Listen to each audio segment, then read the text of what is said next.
Okay. I think I'm live, boys and girls. Spent 2 hours on this episode so far. Got some coffee ready. Got my pipe here. I put the link in the StreamYard thing. For the StreamYard thing, come on in if you want to.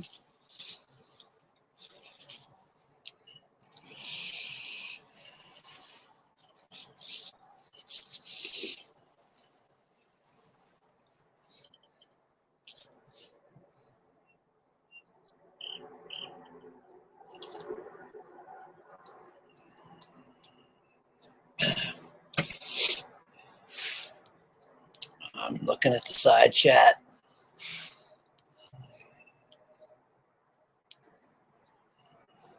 See if I can make sense out of the side chat. I'll scroll all the way to the top. Andy was in. Good morning, Andy. Adam was a Sumerian myth. And the scammers are busy pestering my phone.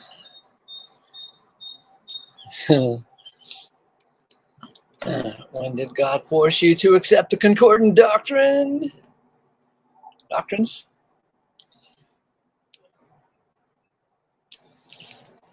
Brother Lawrence says, good morning. Brother Greg says, good morning.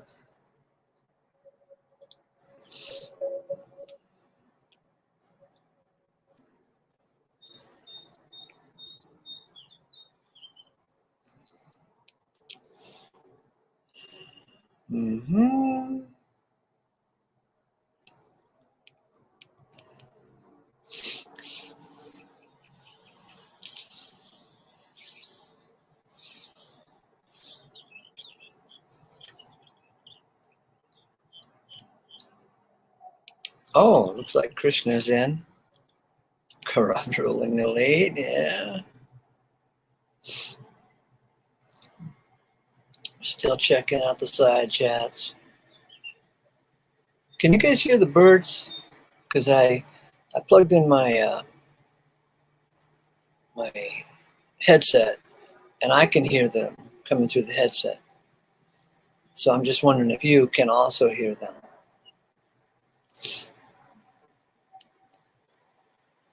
Looks like there's just, on the side chat, it looks like DB is holding his own.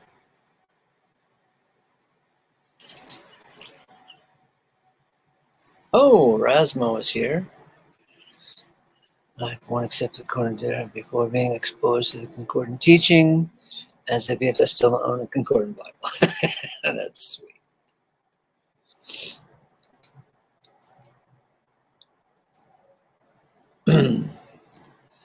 Does God have free will?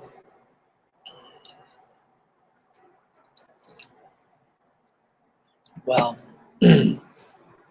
since I was all prattling this morning about free will, first of all, my answer to this question is, first of all, the term free will is vague. It is definitely not in the Bible. But in our common lingo, when we're chatting with people, if you can press them against the wall and get them to define their terms, the term free will means the power of contrary choice. The power of contrary choice. Now, what does that mean? That means you chose item A, but you just as easily could have chosen item B. There was nothing influencing you to choose one thing above another thing, and that is an impossibility. So if we can stick with that definition, then not even God has a free will. God does things for a reason, to get a certain outcome. And if he wants this outcome And even God does not have a free will. He must do thus and so in order to get that outcome. Because free will is just a bullshit idea. It's not even clearly defined.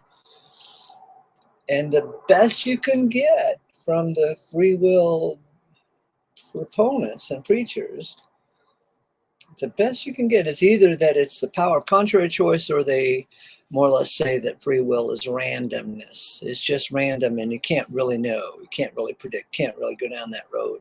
It's just random.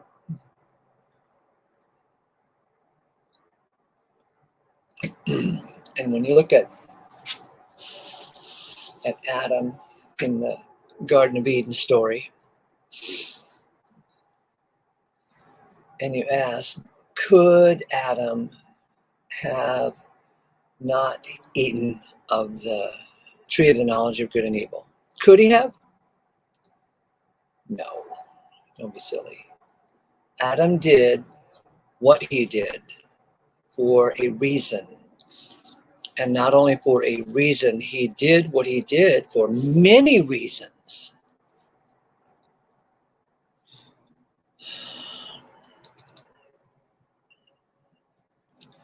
And he could not have done otherwise.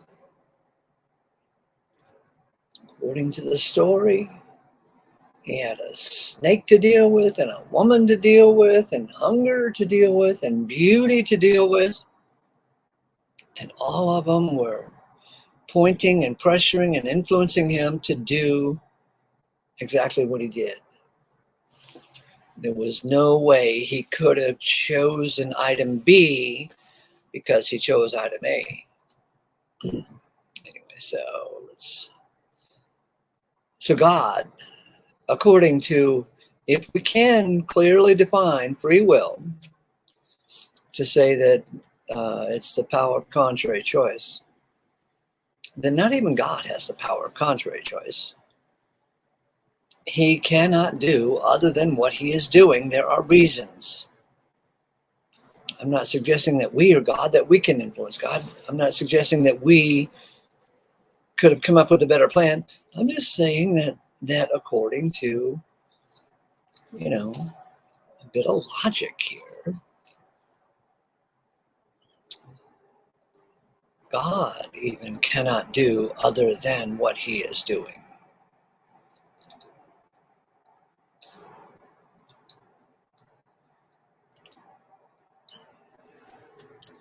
So,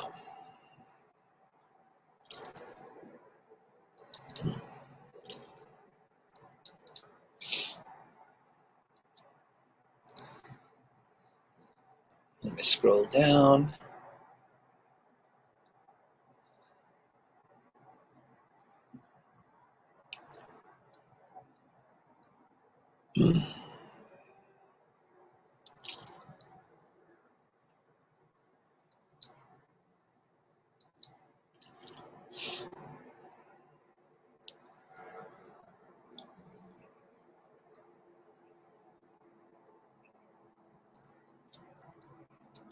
Let's see.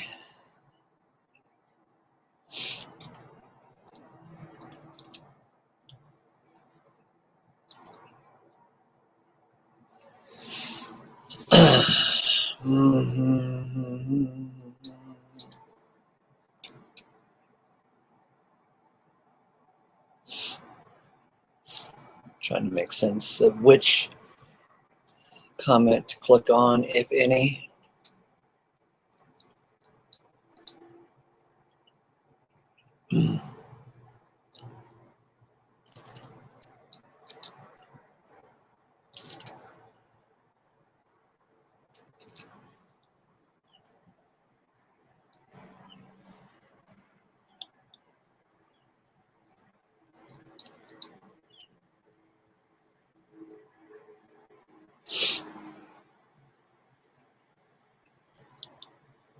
Still looking.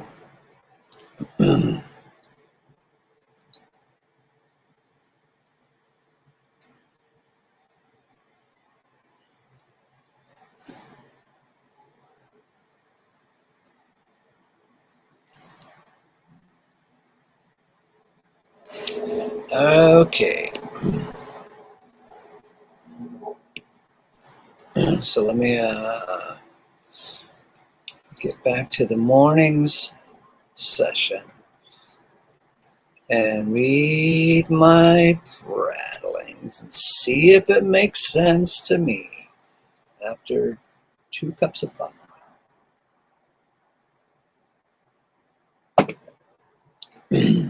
The siren call of free will. Friday, September 11th, 7:05 a.m. Grace to you, dear one.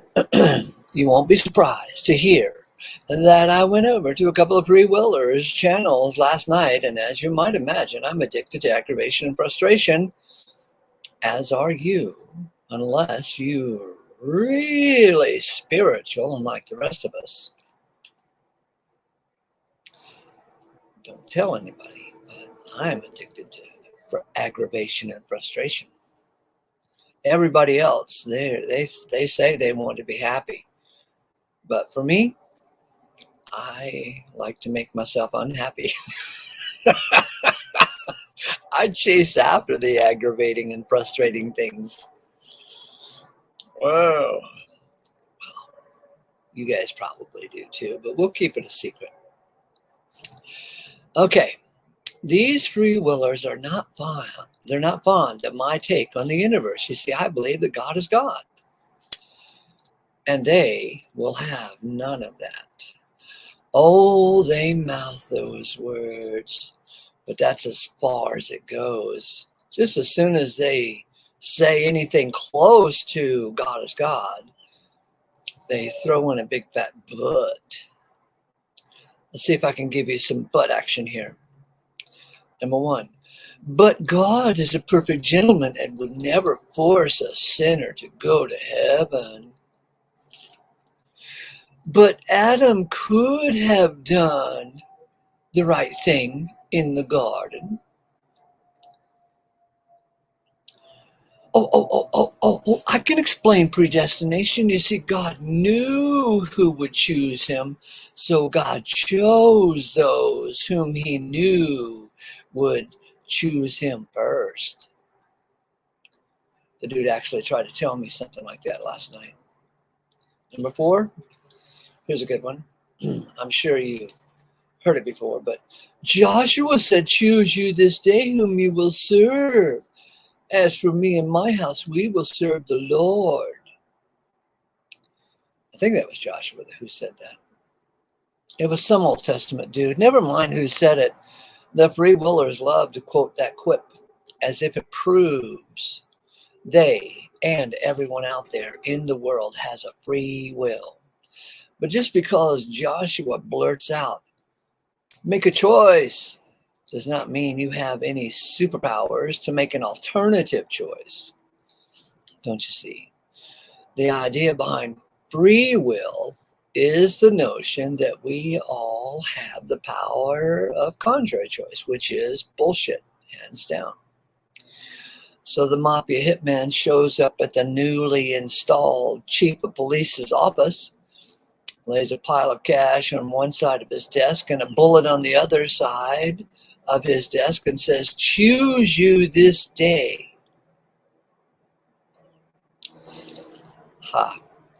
Choose the bullet in the head or the cash. What kind of free choice is that? Besides, hang on, I'm going to ask you to think with me. Besides the word choice,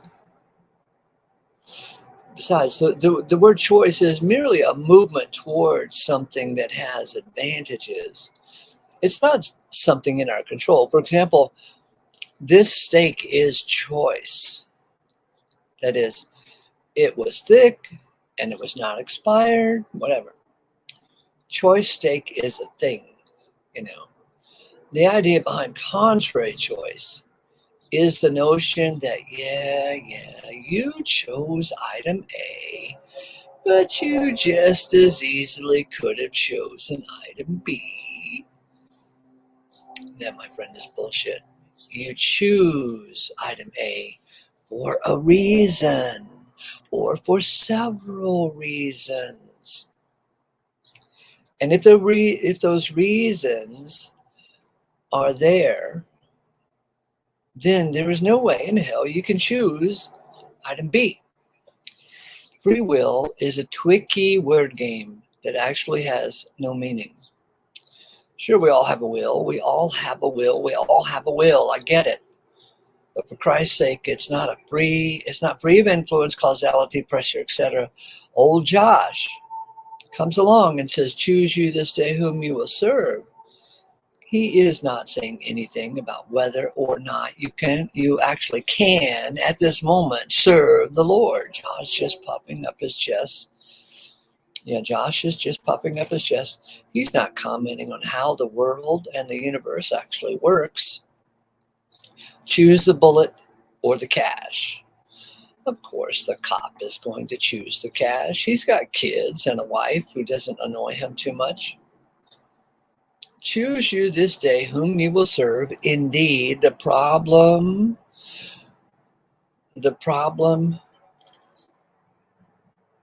messed up here. Let me figure out what I was trying to say. Let me get rid of the word will. This should be with. The problem with these free will junkies is they use this verse, about Joshua saying, choose you this day. They use this verse as if it proves anything, and it certainly does not prove endless conscious punishment in a lake of fire type of thing. But these dudes make an immediate leap from choose you this day to if you don't choose right, it's endless hell for you. My God, arguing with the free willers like playing Twister, right hand green, left foot blue. They change the direction of the argument as soon as they feel the trap of logic or challenge coming on. They claim to love the Bible, but as soon as you point out that the word free will is not in the Bible, it's right foot blue. So Josh says to his audience, choose you this day whom you will serve. As for me and my house, we will serve the Lord. And his audience says, I'm out of here. They just accepted my offer on that house down by the river. Or they might say, I'd like to help you, Josh, but my mother-in-law is coming to town and I've got to help my wife clear out the guest room. Or they might say, excuse me, Mr. Josh, but does your offer come with a dental plan? My point is that there are tons of things going on in the background of our lives, and none of it is freely chosen. The crooked cop is crooked for a reason. The wimpy husband is wimpy for a reason. The non-believer is lacking faith for a reason. To assign him to endless hell is shallow third grade thinking. Years ago, I had a girlfriend who was a third or fourth grade teacher. Young kid. She said one day, one of her male students said, my daddy says you're going to hell. My daddy says you're going to hell. Imagine being that school teacher. What would you say to a punk 10-year-old like that? What kind of trouble is that kid going to give her during the school year because his daddy went off on a moronic tirade about the lady teacher? The god-awful thing about free will teaching is that it's always married to this endless burning hellfire crap. When I dig a little deeper into free will thinking, I always see self-worship in there. Look at me, I use my free will and I'm so blessed. I'm going to heaven for eternity, and on it goes. So this Joshua package seems to be a favorite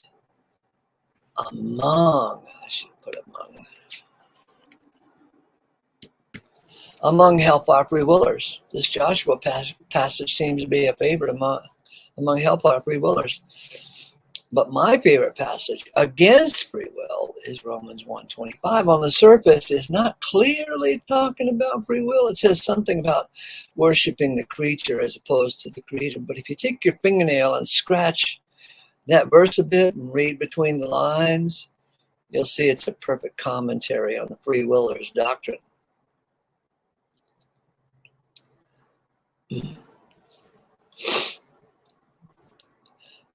I have my doubts. Oh, let's see. On the free will. Hey, Can we ever call it the free willer's doctrine? That's an interesting question.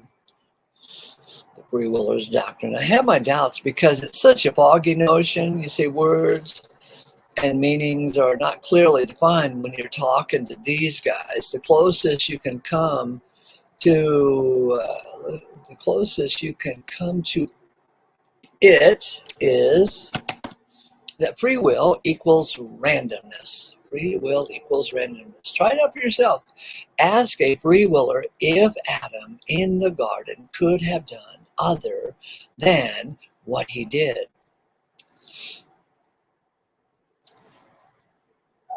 Hang on, I'm thinking.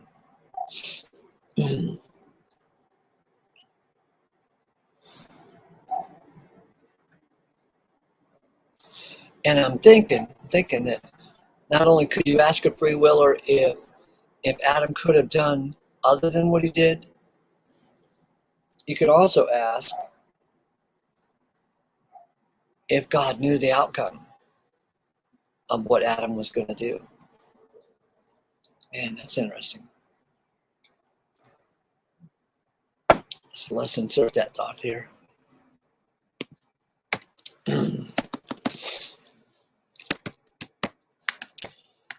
Also, crap, I spelled it right. Ask if God knew the outcome of the garden situation. And if so, isn't he responsible for the outcome? Oh God, that's gonna get a sour face. It's gonna get you the evil eye. Okay, try it out for yourself. If a free willer, ask a free willer if Adam in the garden could have done other than what he did. Also ask if God knew the outcome of the garden situation. And if so, isn't he responsible for the outcome? Their answer will either be vague as hell or they will boldly say, yes, Adam could have done the right thing, as if not eating the forbidden fruit was possible.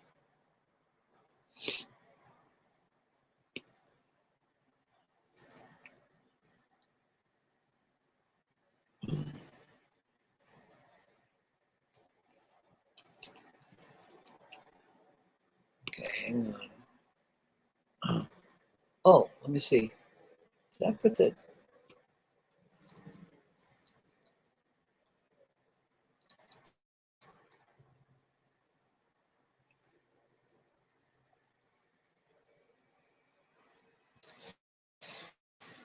Okay, let's see, where am I?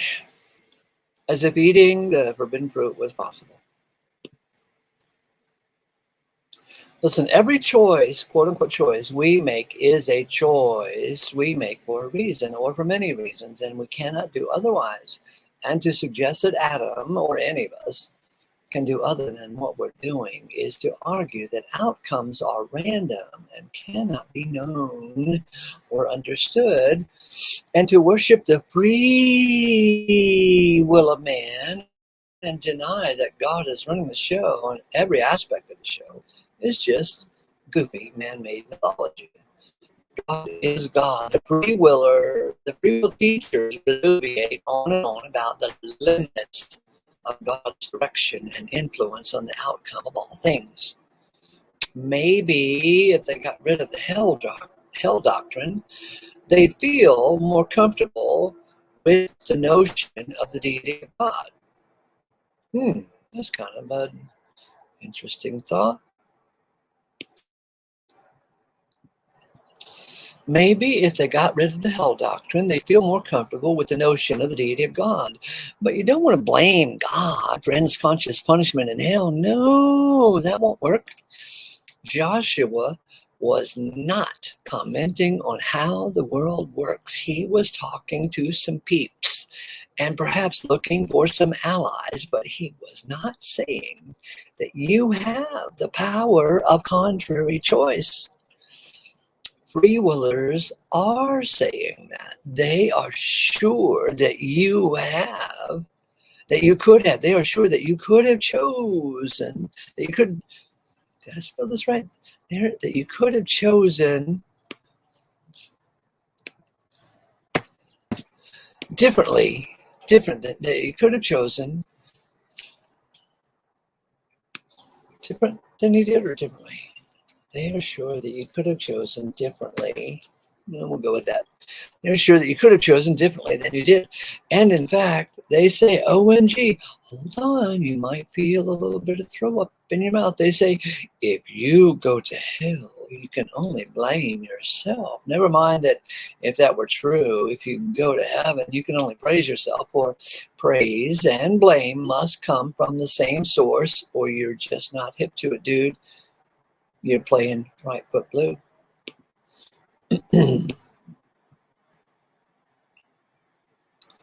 Now, truthfully, there are not many hardcore free willers out there. Truthfully, most folks merely give lip service to the idea.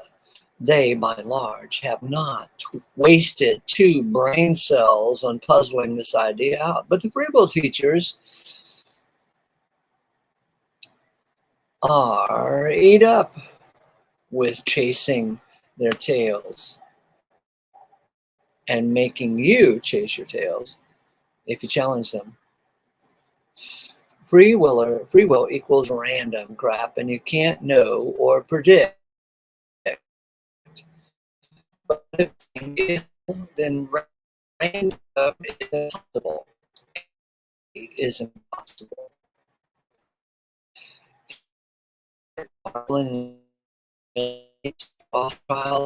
Genesis minion. Human free will is an illusion. They spend oodles of money on PR and propaganda and TV and movies and Mama YouTube and Google search, all to move our wills this way or that way. And speaking of PR and propaganda, you know, the criminal organization that spends the most money on PR and propaganda is the ones we always call our government.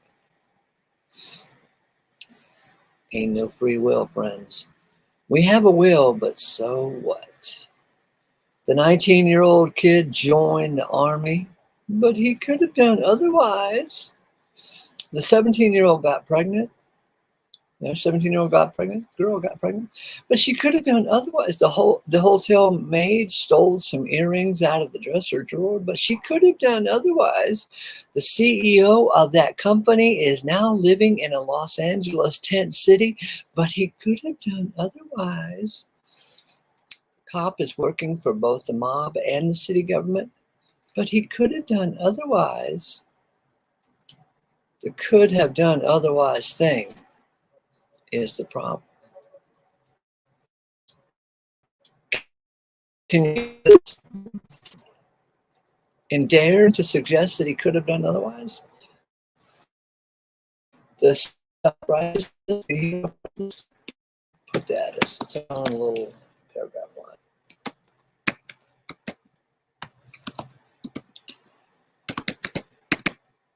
Self-righteousness rules.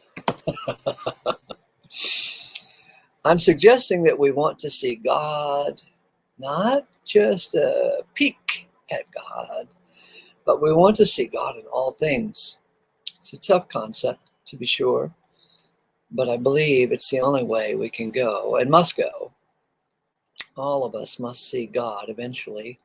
All of us will see that all is out of him and through him and for him. There are no verses in the Bible that flat out teach that we humans have an absolutely free will. Those guys rely on insinuating the idea over here and over there. But when it comes to rather clear language from the Bible that God is the boss, the best response they can come up with is, oh, that's a hard passage. Is it? That's it. It's a hard passage. That's all I got. So there are some hard passages. No references. Just go find them yourself. God locks up all in stubbornness. God subjects all creation to vanity against its will. It's not of him that willeth. God chooses. God chooses. God chooses. God chooses. God chooses. God chooses. God hardens. God blinds. God conceals. God reveals. Man, I love that. Let's read it again. Okay, these are actual references, words that you can find in the Bible. And they're not Freewiller's favorite passages, but they're there in the Bible. God locks up all together in stubbornness. God subjects all creation to vanity against its will. It is not of him that willeth. God chooses, God chooses, God chooses, God chooses, God blinds, God conceals, God reveals. Man, I love it. So let's bring up this judgment thing. When I was talking to the free will meathead last night, he spoke of God's judgment. This E, see how it looks. He spoke of God's judgment as if it were an awful, dreaded thing. Now, I am of the opinion that God is beautiful, lovely, and every act of God is something to behold.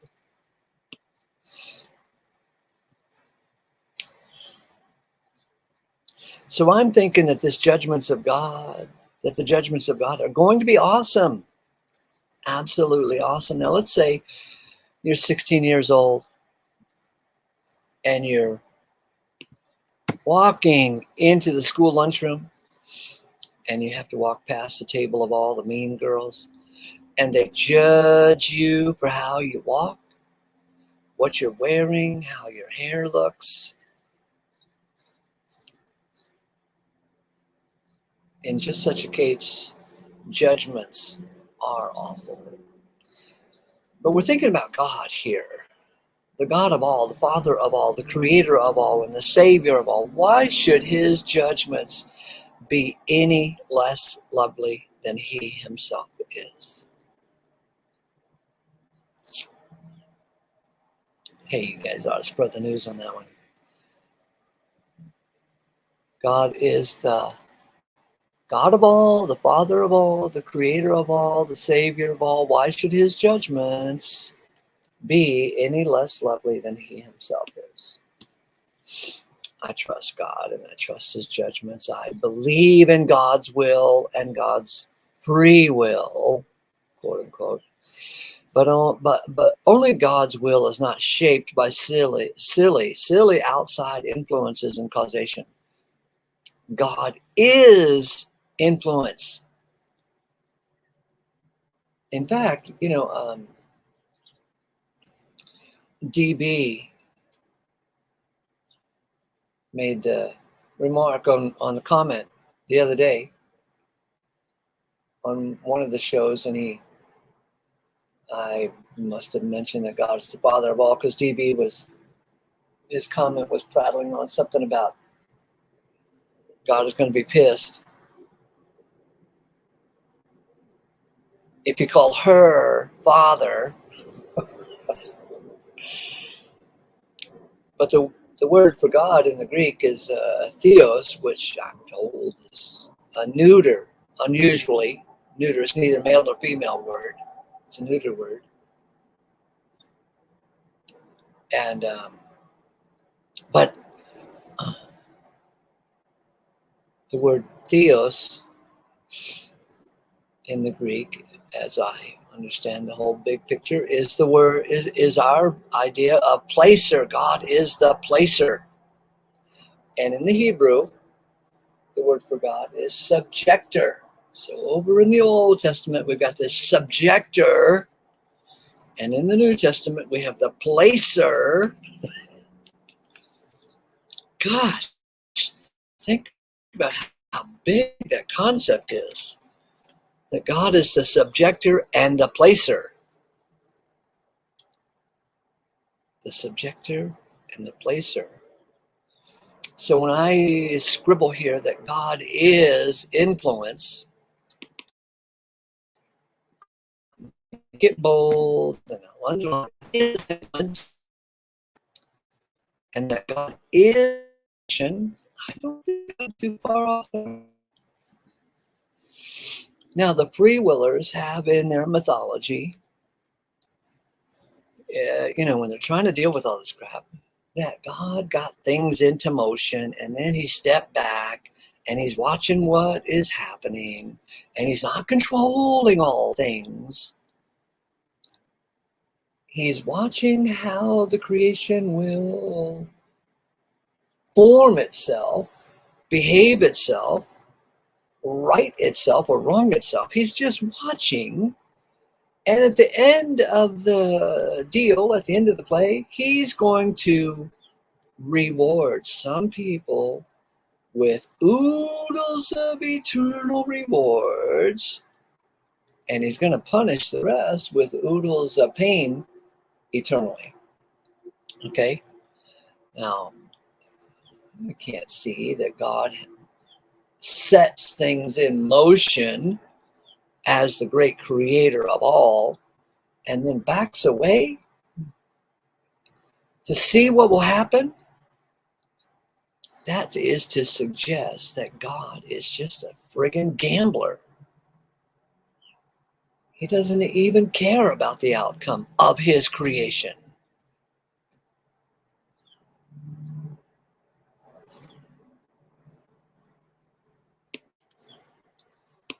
Such an idea.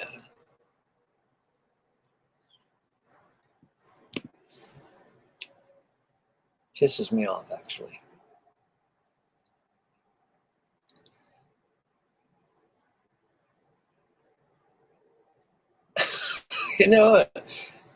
It's like this guy who's a sculptor, I suppose he could do a great job of sculpting a bronze bust of Abraham Lincoln or Winston Churchill or a bust of DB Cisco. That would be interesting. Yeah, look at this thing. But he doesn't care about the goddamn outcome. He's just slinging a hammer at the bronze medal. He doesn't care what pieces chip off and fall to the floor. That's the idea of it. When you listen to these Christian Bible thumping mythologists who dare suggest that God is not in control of all things, he got things in motion and now he just let them go and see what's going to happen so that he can get a thrill out of burning the vast majority in hell. I said the vast majority to the knucklehead I was talking to last night. And he said, well, we don't know there's the vast majority. And I said, oh, come on. He's just playing Twister again, right foot blue. We don't know there's the vast majority. So I said, okay, let's say there's 18 people who go to hell. And if God burns 18 people in hell, it's still not a very pleasant sight. It's not a very pleasant commentary on God's creative ability and his direction and his understanding and love. That he would destroy 18 people in endless conscious punishment forever and ever. God, what is wrong with those guys? Much less 18,000, much less 18 million. Endless conscious punishment. And you blame the free will of man and not the keen oversight of the deity.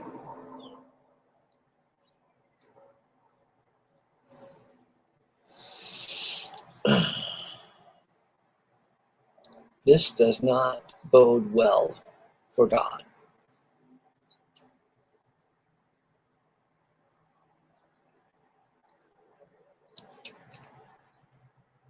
The only thing that makes sense is that God is in control of all things and that creation has begun, but it's by no means finished. He's got a lot of work to do. There are still meatheads to bring into a sensible situation, including me.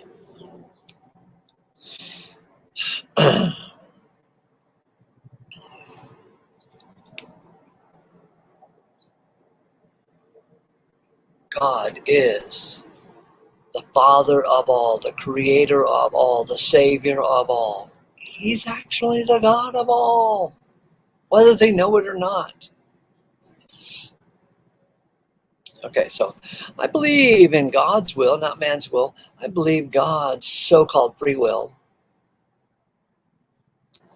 Only God's will is not shaped by silly outside influences and causation. God is influence. God is causation. To suggest that God is not influence and causation, yeah, you're just being goofy, dude. Free will is a siren's song.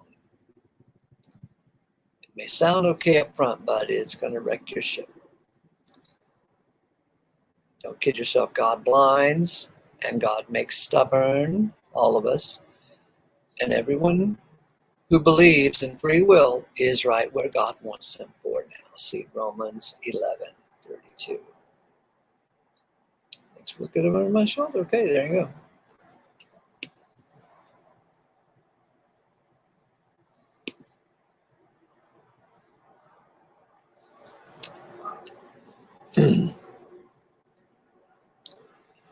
Okay.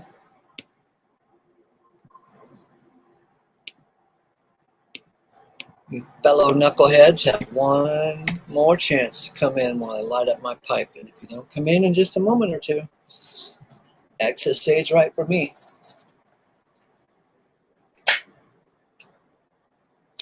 Thank God for coffee.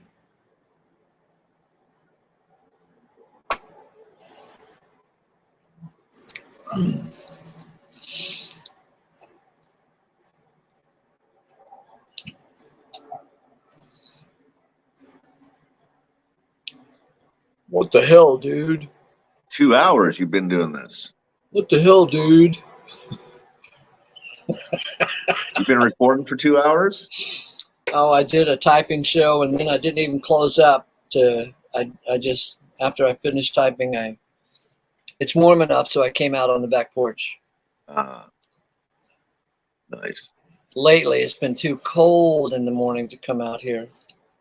Yeah. So early. Freezing my butt off. Come out here because of my free will choices, baby. I actually been staying out in the cold. I know it sounds crazy with fighting this illness because it resets your immune system. Uh-huh. Yeah, it causes it to think it's dying. You Oh. can actually, you ever heard of Wim Hofman, the Iceman? Oh, of course, yeah. My daughter is all Wim Hof all the time. Yeah. That's some interesting new discoveries with diseases, putting you in ice and everything, and what it does to it.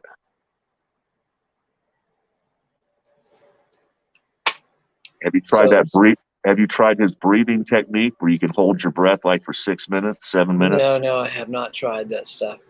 Wow. She recommends it, but I'm not terribly interested in it. Hold your breath. I'm acquainted with the cold for sure. Back on this back porch all winter long. Yeah. So, did you hear much of the typing show? No. Okay. I just got everything going. I've got company coming. Oh yeah. Well, let me give you just one little thumbnail that I thought was good. I didn't even remember that I wrote it until after I wrote it and then read it. I argued that, free willers say that there's no real undue influence on your will, right? Your will Yeah. is free of influence. Right. Well, anyway, I finally got around to writing down these words here, that God is influence and God is causation. Oh, Isn't that interesting? Because the Hebrew word for God, it basically means subjector, and the Greek word for God basically means placer. yeah. So to say that God is influence, man, that's way cool. That God is causation. Right. Yeah. Well, it's just, golly, I hate to go. It's just like 1 + 1 = 2. It's become that simple. Like any decision I make, No, I'm wait a already, minute. You're confusing me. I want to believe in free will, and you're just making things hard with that logic. well, can I make it harder? Let me make it a little Oh, harder. Where did the influence that prompted you to make that decision come from? Did you generate it? Did you drum up the influence? You know, your wife came out here and said, "Doggone it," da, da, da, da, da, da. And then you react, and you think you're just reacting random. But what caused that? And then what caused that? You know, there's always an influence. You're never free here. I have to say you're never free. And unless I can generate my own influence and then give myself a blank slate of all knowledge to decide between that influence of what is now spurring me on to decide, I'm stuck. I have to decide. I got some consequence and something out of my control happening that's going to prompt me to decide. Until I can control that and have all the data sets of all the available knowledge for me to make a free will decision, there's no decision made here that is free. There's not one. I can't say, stop that influence. No more. You can't. stop that influence. Cats That's is kind of a coming. crazy thought, huh? Yeah. It's just Stop so that influence. Stop childish. causing me. It's right. That's what they're saying, is I control the cause. And no, you don't. I mean, right now, just even listening to this, I'm having an influence on your little chemistry going on in your mind. And don't you think God knows and controls those influences? Of course he does. He moves hearts. He switches things around. He subjects and places. And enough of this. It's silly. It's like 1 + 1 = 2. What else is God doing that's awesome? Of course he runs everything. Why are we talking about this? It's dumb. That's how I feel Yeah. inside. I'm just telling you. Why do we have to go over this over and over? I know why I do, because I want people to see the truth. I do. I want them to be free. But I'm not struggling in my mind anymore with whether this is I true or was not.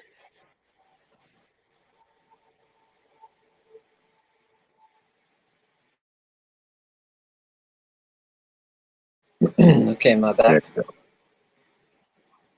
Yeah. you sound good. Yeah, you sound good. Okay. So when I was thinking about this show this morning, I was trying to figure out a headline or opening paragraph that would include the argument that is it really spiritual to defeat these false doctrines? And then, in getting my thoughts up even a little bit more, there's only about 4 damn false doctrines out there that we concern ourselves with. There's free will and Trinity and immortal soul and eternal conscious punishment. That's it. And of course, there's some other minor so-called false doctrines that we might concern ourselves with, like when is Jesus coming, and how long will the 7 years and the rapture, blah blah blah. Those are just speculation crap. But the major 4 doctrines of Trinity, free will, immortal soul, and eternal conscious punishment, those are false doctrines. We have to deal with them, but God, I don't feel spiritual in addressing this bullshit. I know. I feel I kind of agree. yucky. I feel Yep. yucky like a blue-collar laborer who's doing a bunch of foundation work with bricks and mortar. And yet, I look over my life, believing in the evangel of our salvation for the last 40 years, you really can't make any spiritual progress in loving God and trusting God and seeing that God is God until you get these 4 false teachings out of your head, because they will interfere with your view of God. And it's not that I'm sure that I have the wrong idea of being spiritual, because I came in through the Watchman Nee arm of, the Christian church, the Christian movement. And of course, Watchman Nee has this big old thick book called The Spiritual Man. And so I remember attempting to read it. And I remember when I was reading it about 1979, thinking to myself subconsciously, I have no friggin' idea what this guy's talking about. And to me, I'm telling you that in my mind, being confused about being spiritual, I think that's being spiritual. I'm just kidding. It's not being spiritual, but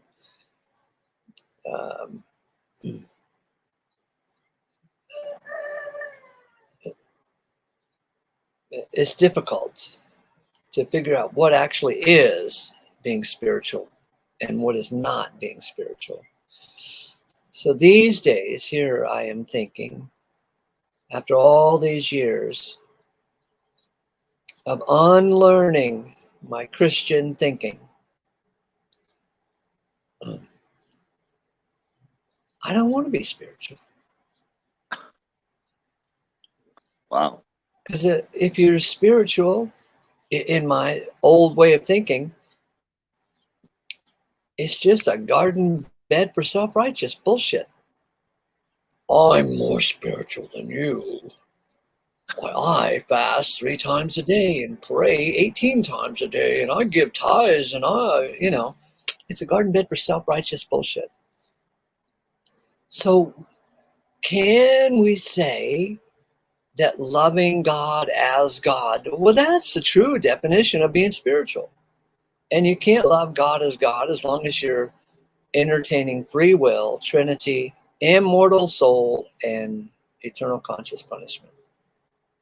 That all is mythology and really distracts from seeing God as God. And so if you can flush those ideas out of your head, maybe you can really, you can absolutely start seeing God as God and relax a bit and realize that God is a savior. You're not your own savior, so chill.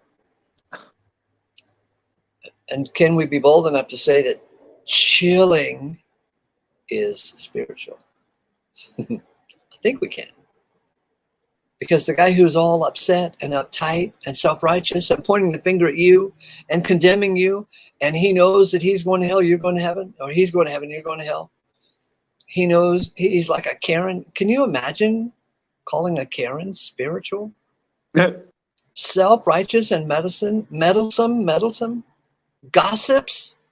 I think that free will and all the other compendium false doctrines, free will leads to gossip.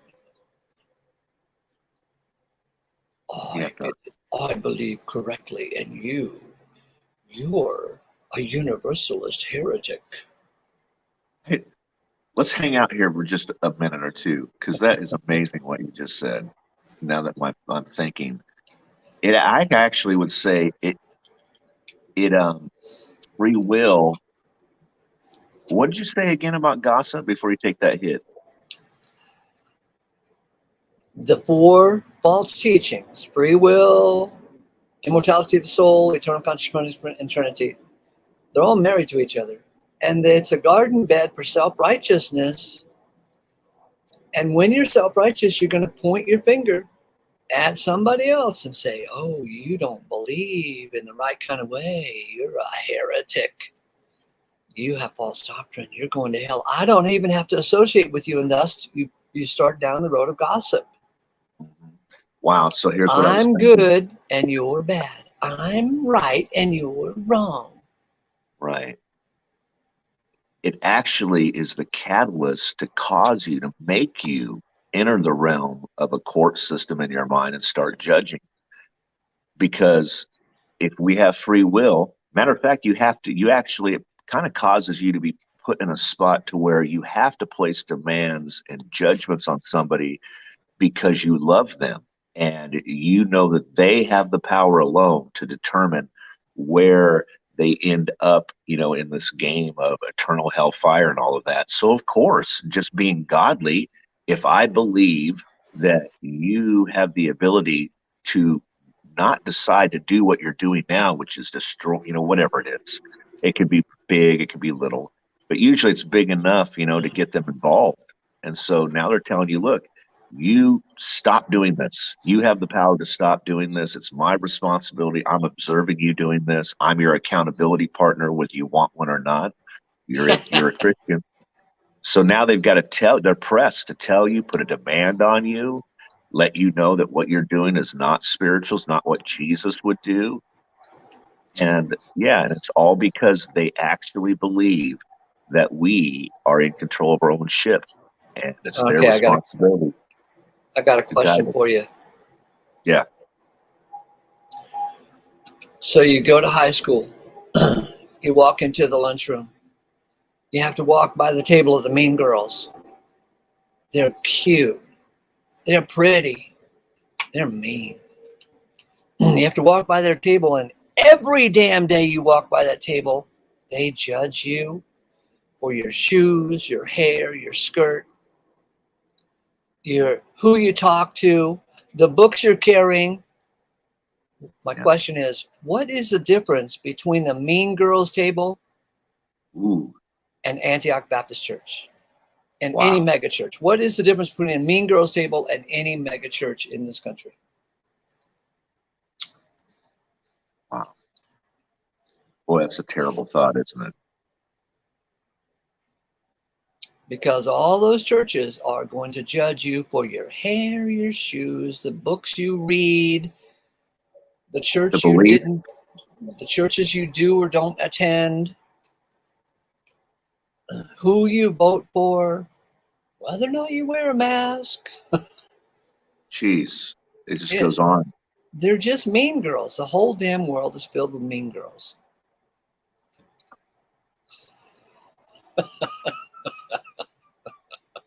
Yeah.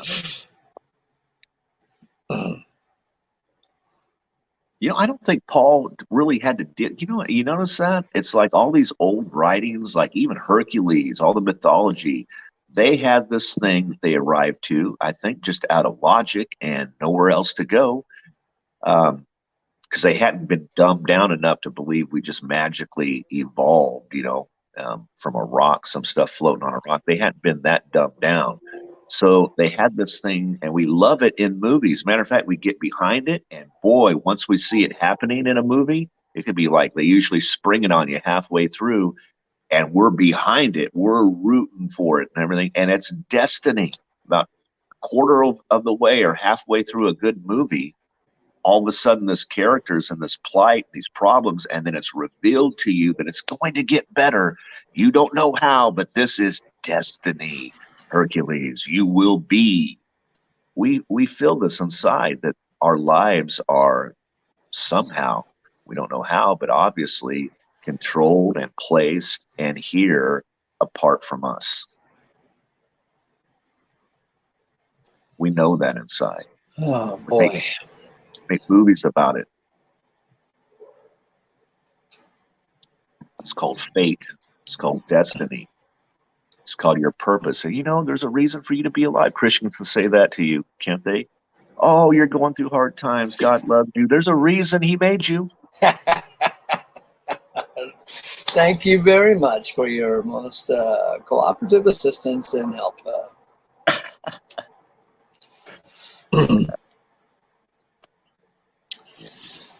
So Krishna asked a question here that might be entertaining. How would you gentlemen? Now, since it calls us gentlemen, of course, that's a manipulative tactic to get us to respond. If he had called us meatheads, maybe I would have ignored this. Okay. So I'm going to supplement the word meathead for the word gentleman here and see if it just entertains me as well. How would you meatheads relate to, to I this could go either way. topic? I've been called things. How would you meatheads relate to this topic, to the biblical term God is within you? Okay. And then Anthony gave a perfectly little good answer. This is, Krishna, this is from Acts chapter 17, either verse 25 or verse 28. Those two verses are very, are very much close to each other. But in him we move and breathe and are. And so I think that answers your question about, how do we fit this idea of God within us? God within us. It's also like this lighter here, believe it or not, God is inside of this. Actually, God is this. Isn't that crazy?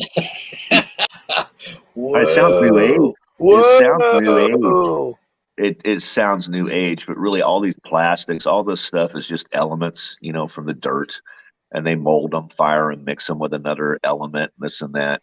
But at the end of the day, they can't figure out how this god dang thing stays together. They got little atoms that you can't see, and molecules, and the atoms and everything make up the molecules. But wait a minute. They have atoms that you can't see this, so that's like a theory. We don't know. We don't know. Yeah. It's a theory. You can't see it. We just have to. We theorize that there's an atom that's kind of sticky and it's sticking to another atom. Still not clear. But there's supposedly what's going on is these little things are circling. These little atoms have a nucleus, and they have a positive charge and a negative. And if you know about electricity, it causes they're constantly repelling or attracting. And they sit there and they zoom, like there's billions, maybe trillions of these little atoms supposedly, and these little things spinning, and they can't figure out what keeps these little things together with each atom. Why don't they just? Well, we have a free will. We can figure this out, baby. Yeah, we can eventually. We got a big fat mind, a big fat brain. But I would say it's what God says, that he created everything, and so nothing exists apart from him. Man, that's beautiful. Say it again. I said, or we can believe God that he created everything and nothing exists apart from him. Mm-hmm. That it's not only in us and our molecules and this body of flesh that he's doing this and animating every single physical thing. It's his power, his spirit that holds it together and keeps it from utter, chaos. His plan is glued together. It's already on rails. So I think we can say that ace theology is the belief that God is influence and God is causation. Yes. Of course. Who are we? Who are you, man, to believe something different? What the hell? Let me in on it. The mean girls aren't going to like us. Yeah.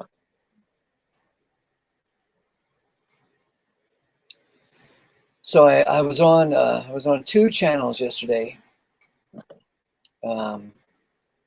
dancing with free willers. They are mean. They're mean and rude and interruptive. And, And, I laughed out loud at one supposition. And the guy got really insulted. Kind of like when the free will chick has come over to our channel eons ago. And I laughed at her, and she was so insulted that I laughed.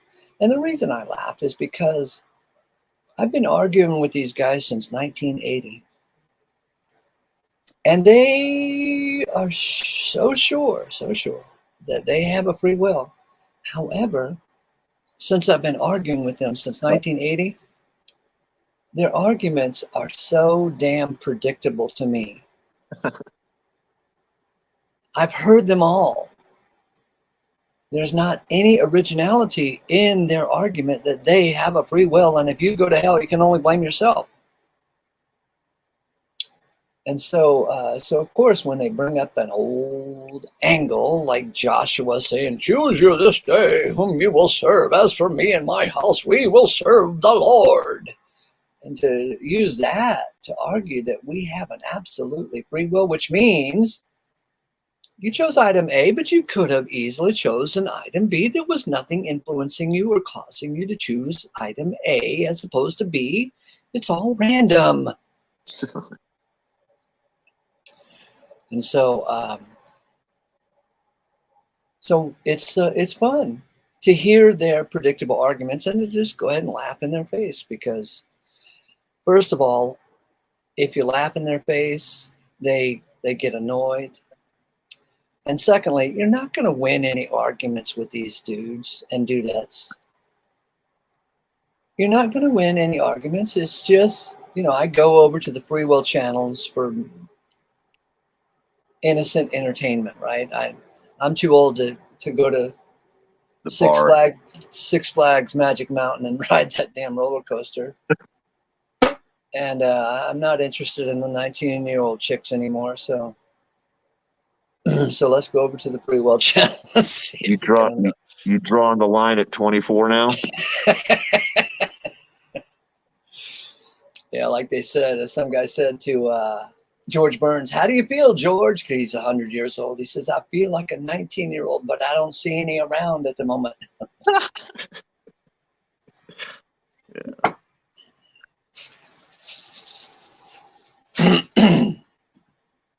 So I hop over to the free will channel and entertain myself by annoying the hell out of them.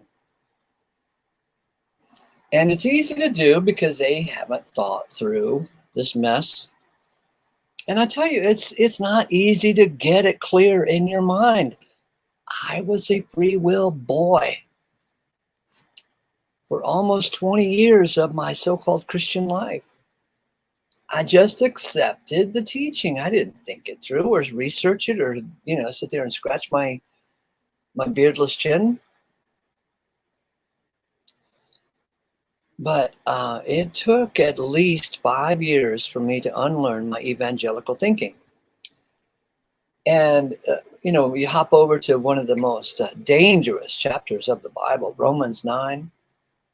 It's dangerous. They say, those free willers say, when you drag them to Romans 9, they say, "Oh, this is a hard passage." And I confess, when I was an evangelical free will Christian, I confess staring at Romans 9 and staring and reading and staring and staring. I had no idea what the hell he was talking about, especially that verse 16 where it says, "It is not of him that willeth." Wow. It is not of him that willeth. I'd stare at it and stare at it, and I couldn't believe these words were in the Bible, because I knew that these words had as much meaning and import as John 3:16 or any of the other favorite passages, which infer that you have a free will. John 3:16. What's that say? Do you remember it, Kate? Yeah. For God so loved the world that he gave, like past tense, and love past tense, like he doesn't do it now. For God so loved the world that he gave his only begotten Son, that whosoever should believe. Stop right there. Whosoever. There you go. They infer. I was a free will boy. I inferred that from that word, whosoever, I inferred from that we had a free will. So I kept staring at Romans 9:16.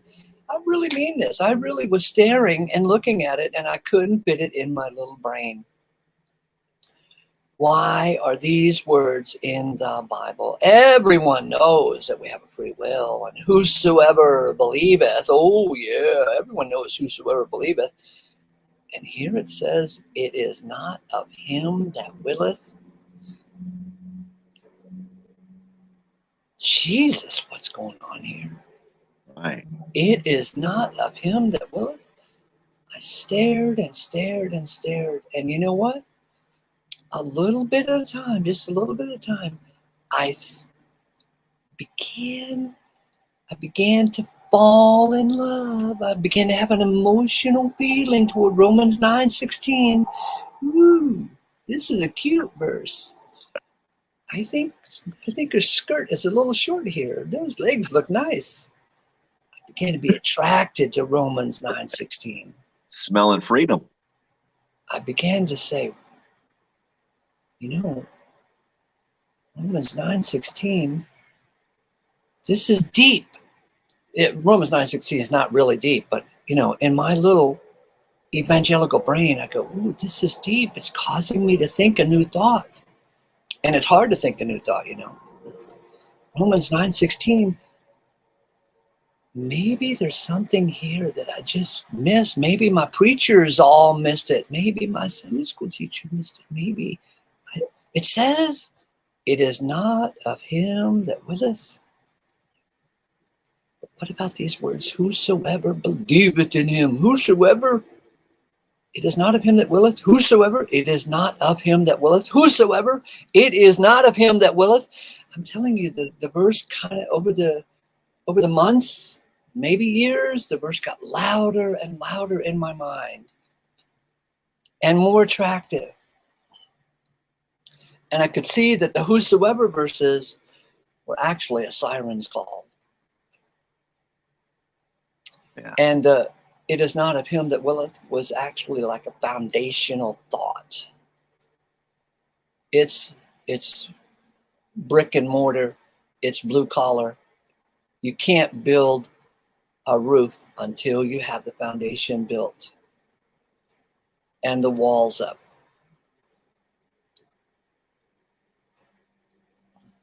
So, and it wasn't just Romans 9:16, all of Romans 9.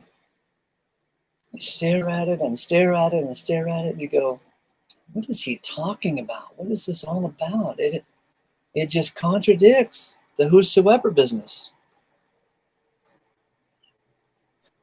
Man, it was finally, I'm thinking 5 years of staring at it to where I could shed my free will doctrine and realize there's no free will. God he's the boss. He gets what he wants. He orchestrates the whole thing. It is not of him that willeth. It is of God the merciful. That's what the verse says. Romans 9:16. The merciful. Yeah. The merciful. It is not of him that willeth, nor him that raceth. It is of God the merciful. Man, there's a lot of poetry in that, don't you think? Yeah. Just by calling title. God the merciful. That's a poetic. That's a poetic thing. To attribute that, as a part of its character. That's another thing. How can his mercy endure without end? How can he how can he have a plan with a character like that? This loving, merciful. He's not a doormat. Of course not. I mean, and he's not gonna create a plan to where there's even an option for him to be a doormat. I mean, that's silly. So how can this mercy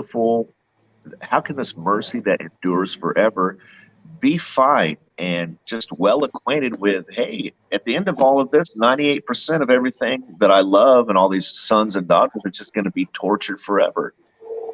Good plan. Wait a minute, you're not making any sense to me. That makes my little mercy, that little part of me, that mercy area, that makes it feel so good, that just satisfies that character trait of mine. It's just horseshit.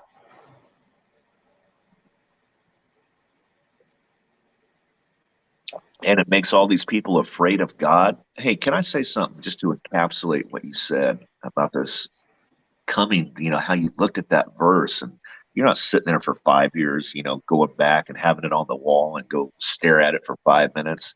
You're hearing other verses, but that verse right there is the anchor. That's what shook you up. Mine was Adam, as in Christ. Like manner, the same way. That was my verse that just did it. I was like, well, you can't have this going on. So you're talking about 1 Corinthians 15:22? Yeah. Or even as in Adam all die, so in Christ shall all be made alive? That verse? Yeah. Okay. Yeah, and then when you tear that translation, and you have to get around all their little roadblocks that this Christianity has kind of shored up with these verses to cause doubt.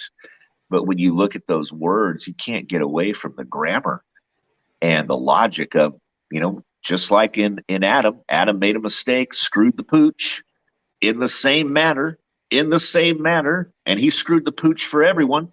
You're not guilty. It's Adam. In the same manner, I know how awfully unfair this is for you. So I am the placer. I'm the subjector. Here's my plan from the beginning. Well, I just went ahead and got another guy, my only son, to screw the pooch back for you. You don't have to do anything. The pooch is now unscrewed. And it was never a mistake. We intended to screw the pooch from the beginning. So you have a good story to follow along with. There's no mistakes. This is God. Why would you want a God that makes mistakes and has to respond? And here, this will bring me right into what I was going to bookend what you were saying about how long this takes to have a new thought. And the reason I'm being educated by my dad with going through family dynamics, watching a family where I realize God operates with trauma, Ace. That's how he reprograms things. Wow. I'm telling you. Say that again. He does. He operates through trauma. Different degrees of it. Hang on. First of all, as an ace theologian, I love the word operates. God operates. I just love that word. Yeah, it sounds good. Paul uses the word, frequently, but I became acquainted with that word from this old theological essay that you guys can hop over and find on a PDF. It's called God's Operations of Grace, but No Offers of Grace. And it was by a Reverend, I think, Joseph Hussey, Hussy. Hussey. Anyway, you can just find the title, God's Operations of Grace, but No Offers of Grace. And man, I just love when you said God operates in trauma. That's true. God operates. He doesn't mind bringing trauma. Hell, there's a big bit of trauma between Genesis 1:1 and 1:2.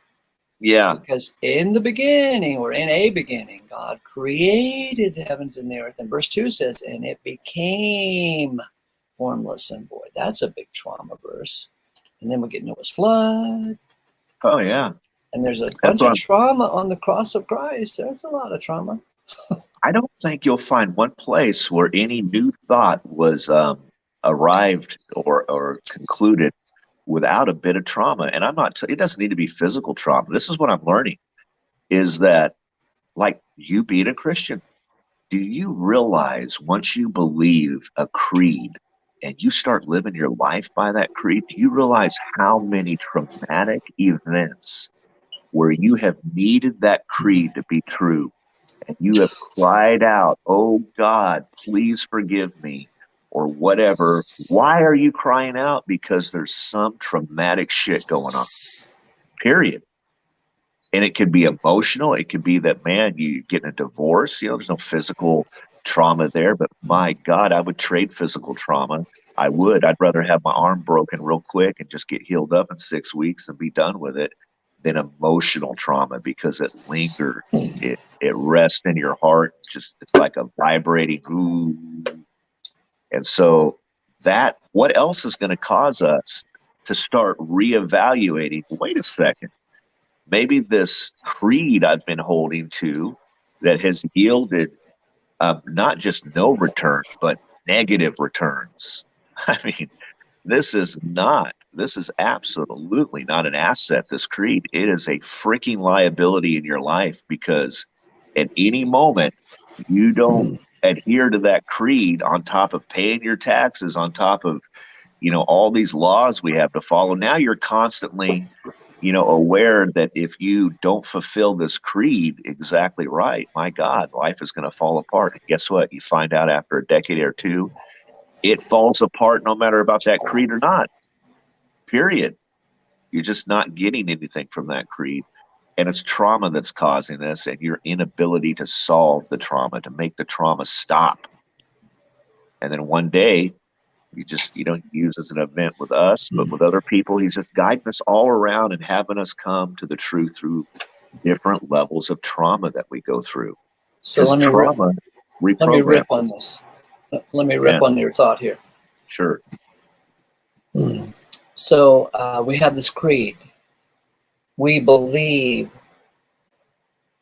that the world operates this way, or the universe operates that way.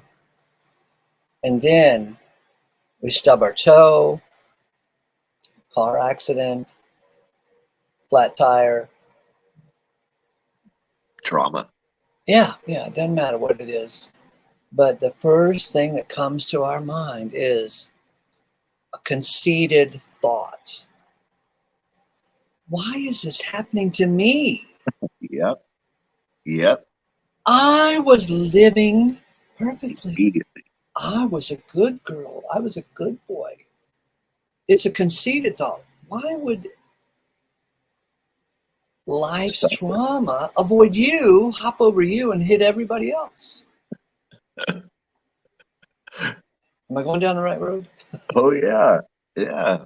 I'm learning something. Keep going. So we have this picture. Hold on, Ace. I'm going to listen to you. I'm going to go mute, though, for a second. Go ahead. All right. So we have this picture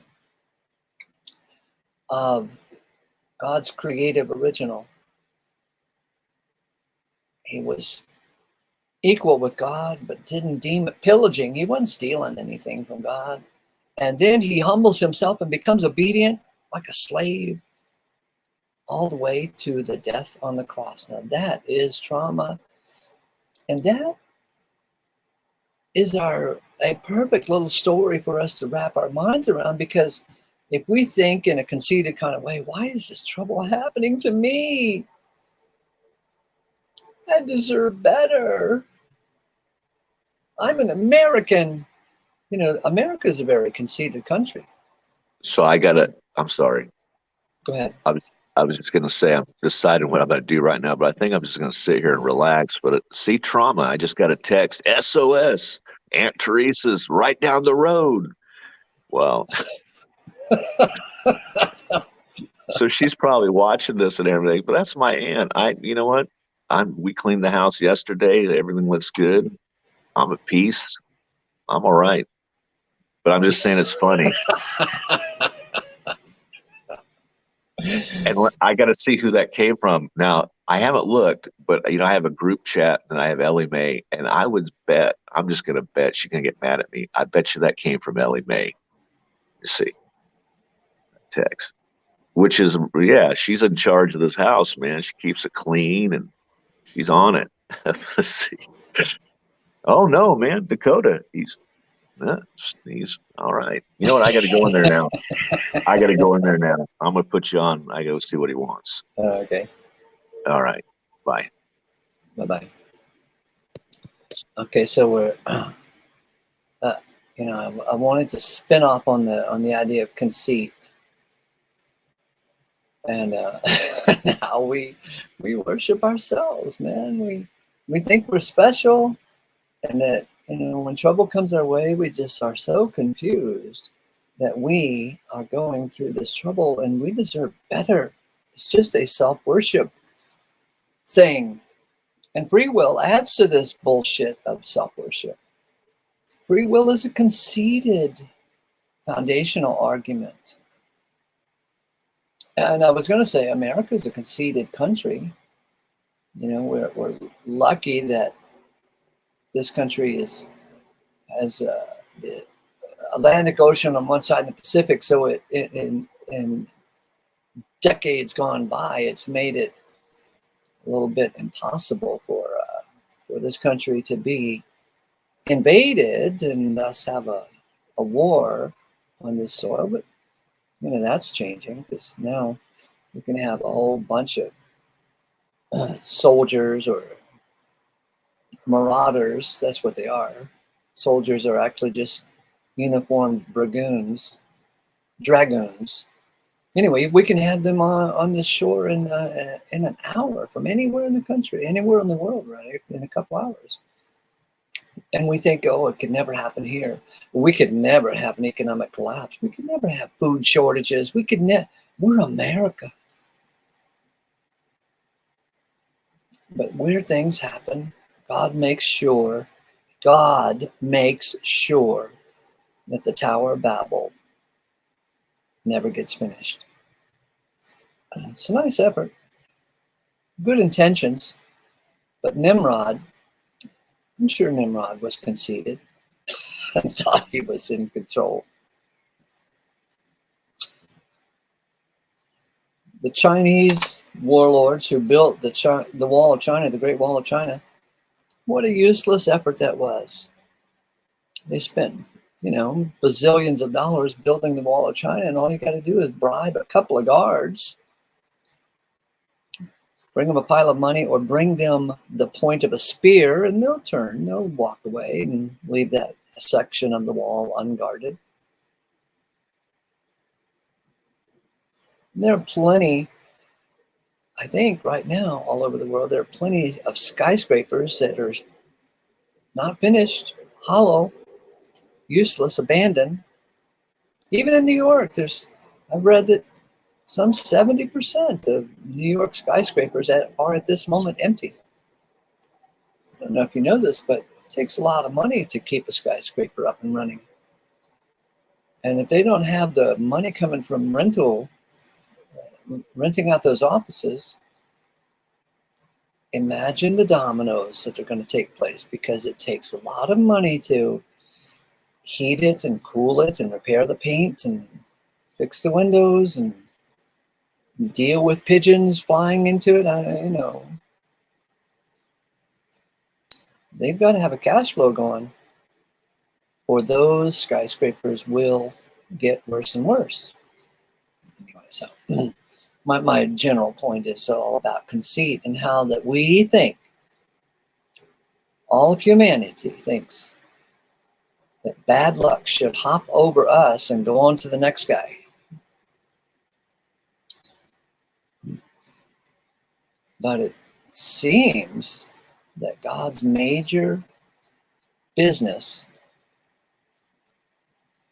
in this eon of time, in this administration of how he's dealing with all of us, it seems that his business is to bring us all down a notch or two.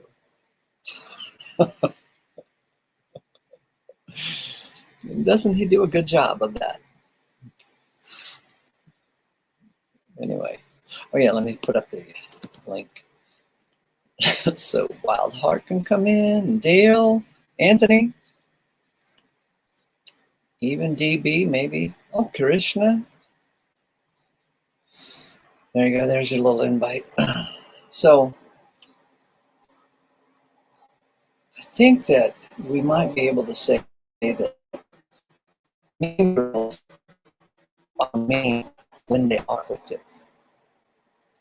And just a moment ago, I was suggesting that all the churches there's not much difference between a group, a lunch table full of mean girls and a regular church, because the collective seems to bring out meanness in people.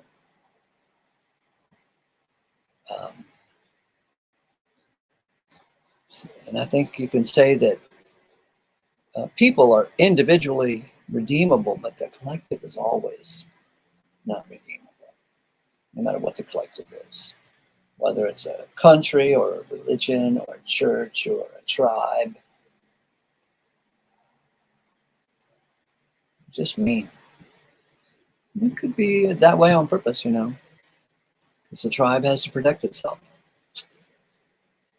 Just thinking. But the main topic is that free will. That free will is a bullshit idea. That there is no choices that are uninfluenced choices and uncaused choices. How you doing, Brother Jeremy? Nice to see you. Where you been? dealing with an SOS message that was accidentally pressed on my son's phone. That's what it was. Really? Yeah, it blasts out a picture and sends out your GPS location. He accidentally hit a button. I thought it was my aunt saying she was around the corner. Is she trouble to you? Who? Your aunt? Heck no, man. She's the anchor of that generation in our family. She's my Oh, that's good. grandma. Yeah, she's got all that in her. Sweet. One of the last ones left. Rational, logical, doesn't pick sides. You jump your ass if you're family or not, if you're doing wrong. That way you know she's telling you the truth. When I was a boy, like 13, 14, 15 years old, my grandparents would come to visit. They lived 2 or 3 hours away. They'd come to visit on some weekends, and spend the weekend with us. And it was really always a great time. We were poor. I lived on a 700-acre farm, and we weren't the owners of the farm. We would just help, the kitchen help, so to speak. So we would have a good time. My parents, that we were poor. But anyway, so my grandparents, whenever they would show up, they would have a trunk full of groceries.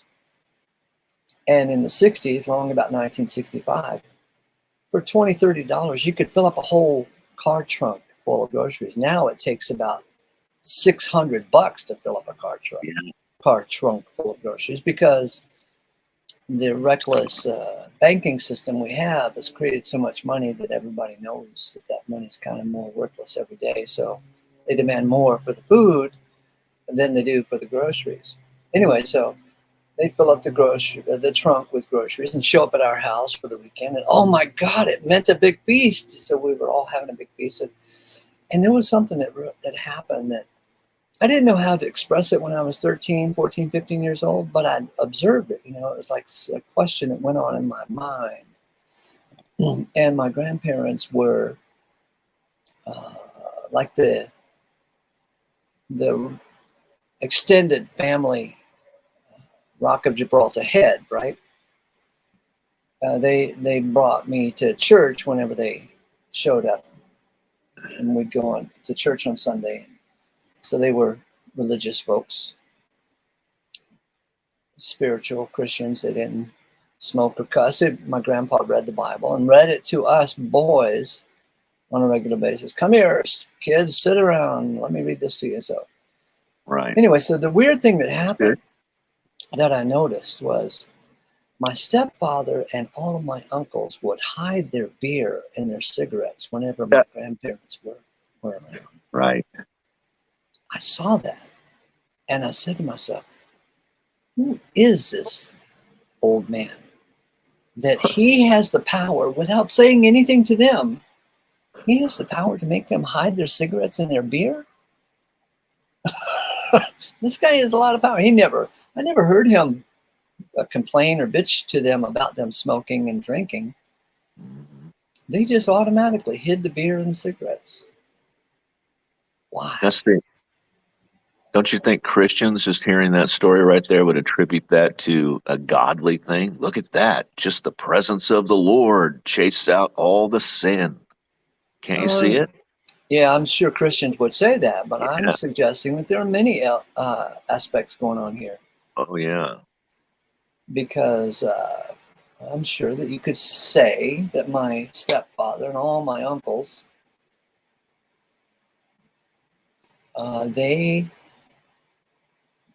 felt guilty, and they loved the feeling of feeling guilty. That's a weird element in our psychology. When I came to understand that the vast majority of humans are addicted to frustration, that's the reason why girls love bad boys and why boys love bitches, because we're addicted to frustration. We love the things that frustrate us. That's why I went over last night to 2 different Freewillers channels, because those Freewillers annoy me and I annoy them. It's a mutual annoyance. But to suggest that my stepfather and my uncles were enjoying the guilt. That's an interesting little dynamic. They loved feeling bad about themselves. And here's a weird thing about guilt. If you, as you get older and become more astute at understanding human psychology, guilt is a weird emotion. In that guilt never does change your behavior. It just makes you focus more on yourself. I feel guilty for having sex with the mailman, but you don't stop having sex. You keep having sex, and you feel guilty about it. It's its own little hungry emotion. It wants to survive. Guilt wants to survive, like any plant or bird or animal. I'm speaking figuratively, of course, but it is true that there are a lot of people who do things that make them feel guilty, but the guilt doesn't make them stop doing the thing. Just, sorry, thinking out loud.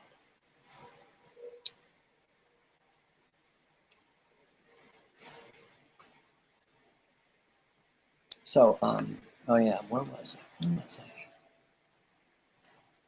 You can always go back to the idea that free will is an undefined term. It's a nebulous, vague term. It makes people feel guilty. It's bullshit.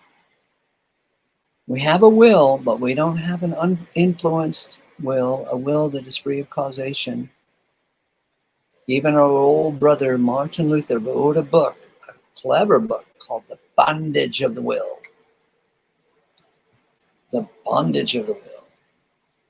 You could read worse books than that.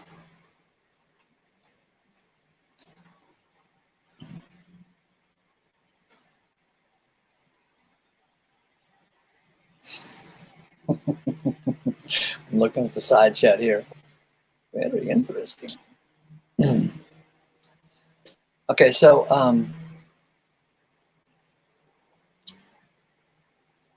what did you just say? I had to go and shut a door.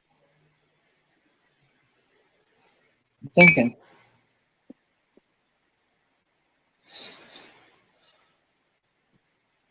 Oh, I was saying that guilt is a weird emotion because guilt doesn't change our behavior.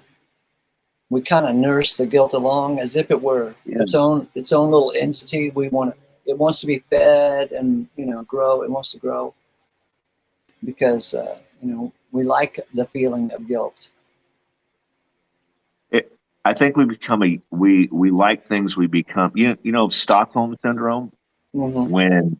When you're a captor, when you start becoming fond of your captor, Mm-hmm. I think the things that we just endure and experience, and it becomes a part of our life.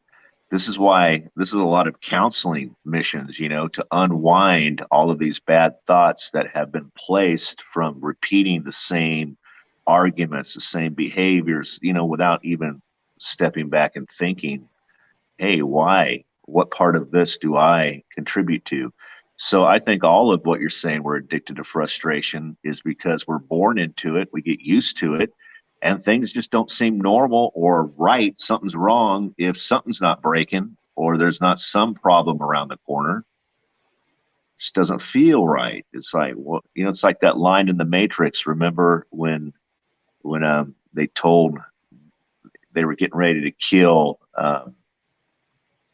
They were getting ready to kill not Neo, but what's his name? The awesome character, the one that opens up everyone's eyes, the leader, black gentleman in the black trench coat, Fishburne. Oh, yeah. Oh, yeah. Yeah, and he says to him, hey, we tried this the first time, we tried this simulation and we made everything perfect, but you didn't like that, did you?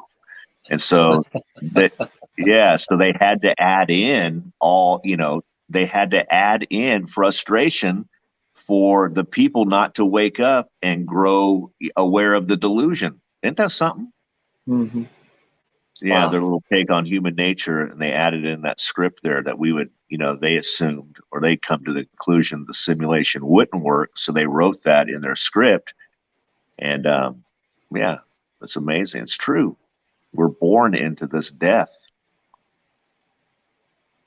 That's why we have to act certain ways too. God, like I said, this is a plan. So this is nothing more than, if you had a military operation and they had to, one phase of the operation was a deep sea dive. Well, there's preparations, there's things that's going to be uncomfortable.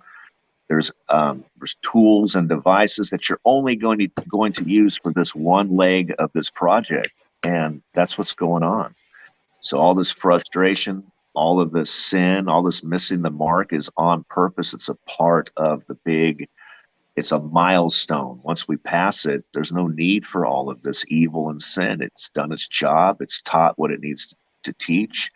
It's made forever. It's laid forever.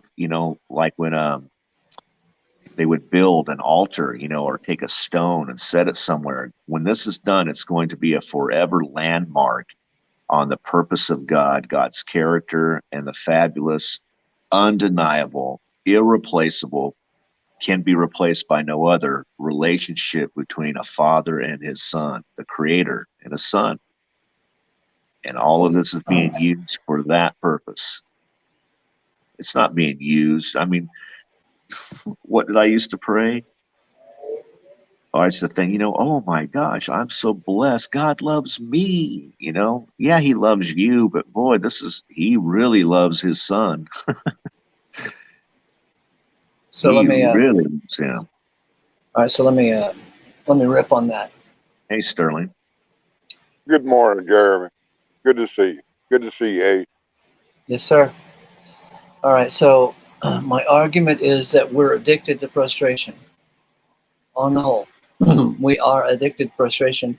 The bad boys, oh my God, the girls chase those bad boys because they're addicted to frustration. The bitches from hell, oh, those boys chase those bitches from hell.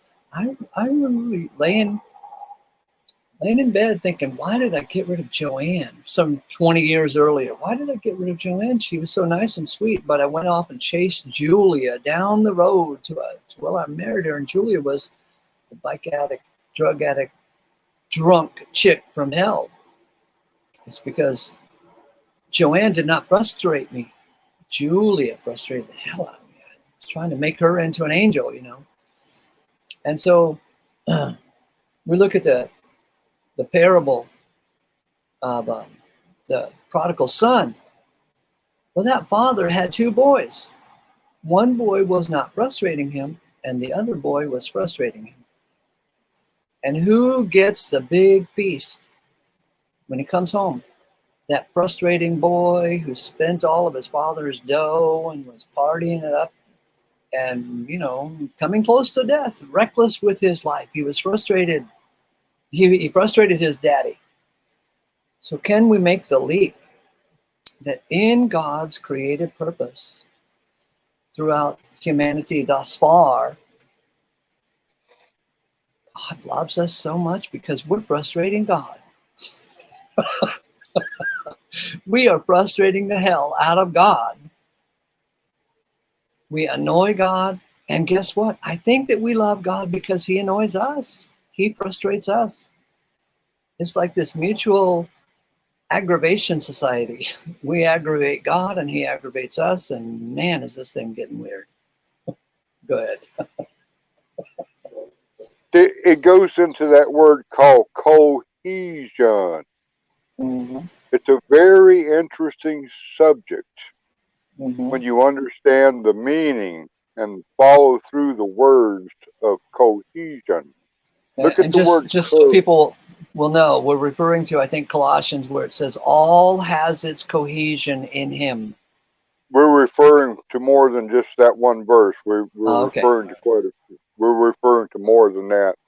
I'll go through a brief summary of the word cohesion. If you try to look up in the keyword, you won't find the word cohesion by itself. You'll have to go to the word cohere to find the word cohesion. Mm-hmm. Cohere is the root word. And then it will ask you to refer to commend. And then that will lead you to the understanding of it, which means together stand. Stand Together together. stand. Together Together stand. stand. Yes, Wow. stand together. Stand together with him is where it's going. You'll find that in Colossians 1:13 through 1:20. And then we get to complete is another part of cohesion, cohere. On finish is what the word complete means. We are being finished in him, and we're being finished in him, and he is being finished in us. It's a sharing, The word means sharing together. So we're filling up the deficiencies in his stead in more than one way. He is not complete until the number of his complement is fulfilled. He needs us to bring the rest of creation back into him to be his completeness in him. So it's a sharing. The word is a sharing of everything, realizing it's all out of him, through him, and for him. And then you'll get into complete means unfinished. Complement means filled up. He fills us and we fill him. It works both ways. So that does, if you can understand that when we understand that, we come into a stature for him, a stature of his grace, a stature of his complement. And then when we understand that, we delight to dwell in that he is everything and we are part of him, he is part of us, and it's all a creation of him. In him, all has its cohere in him, stand together in him. And if we can see just simple subject of this, and if you want to get into that, you go into Ephesians 1, 110, 123, 319, 413, and you'll see the complement filling him up, and we're filling him up.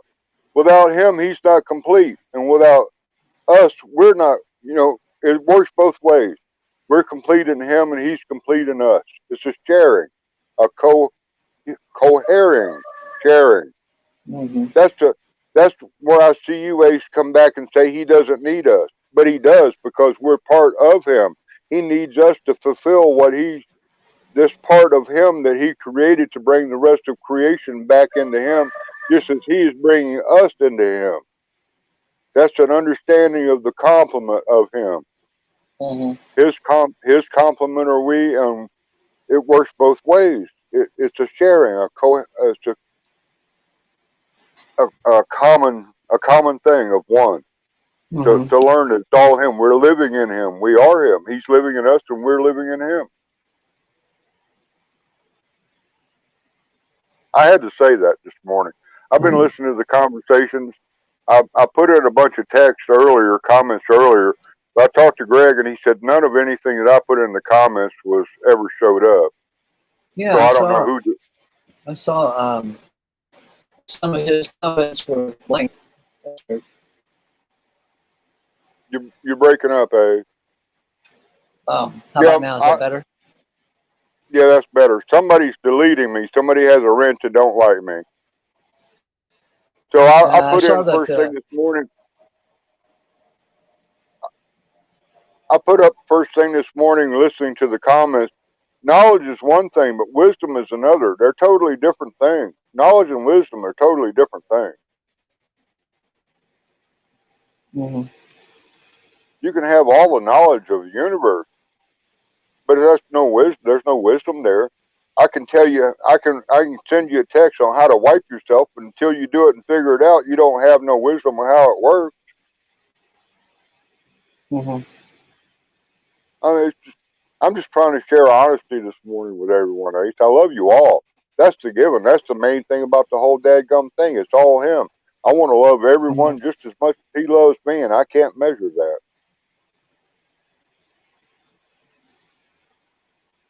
It's all him. I want to love everything, everyone, just as much as he loves me. In order to do that, all I'm trying to do is say the truth. I'm trying to show you what he shows me. I'm just a messenger. I'm just an ambassador. I'm nobody. I'm a wretched old man. I'm a wretched old man.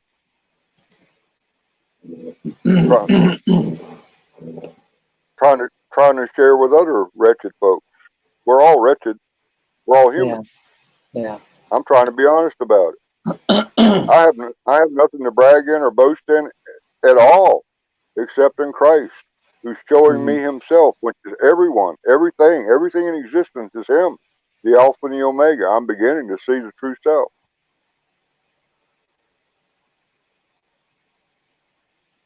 Amazing. It's all about Good love, morning. right, Freewill? Yes, it is. All this was put here for love. You know, we don't know what love is until we see what it's not. So loneliness, that's the one common denominator everybody on this planet, every human has in common. Most of everything we do is out of a desperation of loneliness. For my power and infirmity is being perfected, he says. So now we're learning to communicate with self. Self is talking to itself. For my power and infirmity is being perfected, God is having a good conversation about infirmity through himself, that he's separated and blinded it so we could all go through a different part of it and learn to share it with one another. The body is for the upbuilding of itself in love. Through that, and without the sharing of that and the different parts of each one's part of that experience, doesn't go very far. Everybody's still isolated. I know better. I know better. I know better. Well, it doesn't work that way. You can know better all you want. You're going to die in pain. You're not going to know what love is. All you're going to have is misery. A moment of true love is worth a whole lifetime without.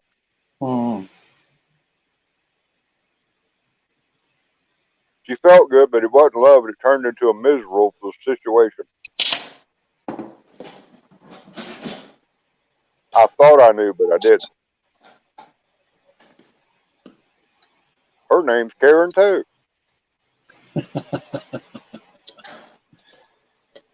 She got her training at the Mean Girls lunch table. Yeah. How dare you wear those shoes? I would never wear that dress. And you know the funny thing that'll make you smile too, it takes the sting out of all of this, is that Karen's Karen because when she was little, there was another Karen in her life that modeled that behavior and told her this is how you solve problems and fix people's problems. Well, she also had a nasty daddy that messed her head up. Right? Most likely. Or no daddy at all. Well, she'd been better off with her mom having to take care of everything. Oh, well, take it from my experience. A lot of times you're better off with no daddy at all. Wow. I've seen that. There are a lot of positions in people's lives I would be much happier if I hadn't had a daddy at all. Yeah, I agree. Yeah, there is those situations for sure. Yes, it's part of human. It's part of what's going on in the human condition. The question is us being honest about that part to ourselves, to be truthful, so that we're no longer in darkness to what is being shown to us out of his love, because we wouldn't know that love until we admit that darkness.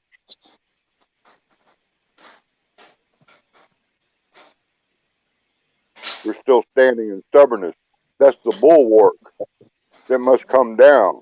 The bulwark must come down. It's honesty standing naked. Adam standing naked in the Garden of Eden say, I understand, Father. Yeah. We don't have much time, I don't believe. I could be wrong, but I do not believe we have much time. It's all in his time. He's the one that created time itself for the measure. But he's telling me in my spirit to talk boldly as I must speak with y'all to what he has shown me in the truth. He's kept it inside me most of my life, bottled up because of my immaturity, my my own manure. I was my own manure of maturity. Now I'm willing to say I'm manure and to complete my maturity. I'm not boasting in anything except Him. Without Him, I would not be here at all. I'd still be dirt. His breath is the one that gives me what I speak right now. It is Him speaking and through the breath. Bloac, spirit, air in motion. That's part of what was going on in the comments. Everybody's interpretation of spirit and what it means. But if you look it up and you go back to its root word, it'll say bloac, air in motion. God's spirit doing what it's supposed to do through us. Wow. I Air mean, in motion. Air in motion. Wow. Wow. I see all the reading. Go ahead, Jared. I was going to say, we're sitting here eating breakfast. By the way, I've cooked all these fancy breakfasts, and Ellie Mae came in here in like 10 minutes, whooped up some sausage, eggs, and biscuits. And I'm telling you, man, this is the best breakfast I've had here. I feel like I'm eating my grandma's breakfast. But we're sitting there eating. I remember last night, Ellie Mae was sharing a conversation. She was telling a little bit about a conversation she had with her dad. And she was explaining everything you're saying right now, Sterling, and giving him peace and letting him know that, look, Dad, my life is not bad because of anything you did or Mom did or anything that happened. My life is completely scripted. It's perfectly on track. It's the way my Creator wants me to be and go through every single thing. And so it's just amazing to hear you saying these things, and then to hear Ellie Mae, who's 18, young, right? She's got this thought in her head, and she's now relaying that to her dad and bringing her dad. Even though he can't grasp it, I know it's a comforting thought to that man. That's a real comforting thought. I know he's pondering that. He might get a lot of peace out of that soon. Jeremy, we have a tendency to think that we're separated from Him. Everything has its cohesion in Him. We're part of Him. We're actually part of Christ Himself, the Alpha and the Omega. He's expressing Himself when we are part of it. So it's alive in Him. We are alive in Him. We're not separated from Him whatsoever. Whatever we do is actually Him displaying Himself to Himself. Yeah. It's all Him. It's all Him. There's no separation of anyone, anything. Cohesion, all has its cohesion in Him. The all has its cohere in Him. Cohere, stand together. It's all one.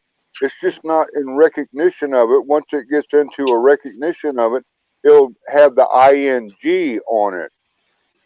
It'll be standing. Together standing and not together stand. We have to come together to stand before it can go into the next part of the description. It is standing together. There's a great lesson in just that one word. Look up the word cohesion and you won't find it until you go to the word cohere. And you'll find it as a subtitle, and you'll find others after that. There are many secrets that are hidden in the keyword between the words and between the lines for those who seek the answers. Wow. So that word cohere, if you break, what you're saying is the root or where that comes from. If you break that word in half, you've got like a company, like a gathering, and then we're here. Yeah, stand together. The group stands together. We, His body, are cohered in Him. Cohered in Him. We're standing together in Him as one. It becomes more than just the individual. It is a group standing as one, or many, or the all. It depends on what level of consciousness you want to convey. It's still all one in different form.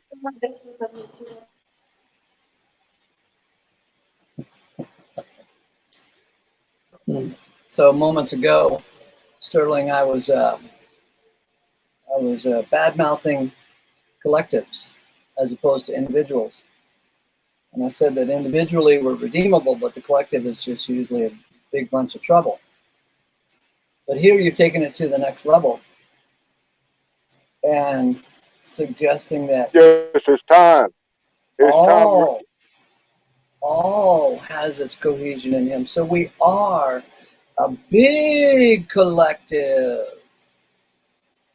And The I would have to say, the entire creation has its cohesion in him. So if I can see that that is a big collective, I probably have to change my story that collective is not my struggle. It's God. It's all God. So, but still, I'm annoyed with small collectives like Antioch Baptist Church and the mean girls at the lunch table. That's a that's a collective I want to avoid. Well, that's okay. It was put there. It's still part of one and the same. It was put there so you could see the difference and grow from one thing to another. Things change, and it takes time for things to change. In order to see that part of self that was needed to be seen, we have to go through that. It's like I don't want to have to go to the toilet, but I have to go through that to be able to go out the door. So I'm going to have a problem. So it's basically the same story. Everything is a metaphor of the invisible self. Everything that exists that we see through our senses, experience through our senses, is the ultimate metaphor of the invisible self. Mercy. You were looking for the ultimate metaphor. You asked the question. It's a very magical universe, and God answers the questions you ask because you are Him asking Himself. Dang. Say that. It's not out there. What you can't. Whatever question you ask from anyone or yourself, it's God asking the same question. We're part of Him asking the question. We are the manifestation of Him asking the question of Himself. There's no separation of anything. So my prattling about the mean girls and how mean they are. I have a mean girl story for you that I just remembered. Years ago, when I was a much younger man, I had a friend who was very old, maybe 20 years older than I was. And he got invited to his 40th high school reunion. So he hadn't seen these people in all these years, right?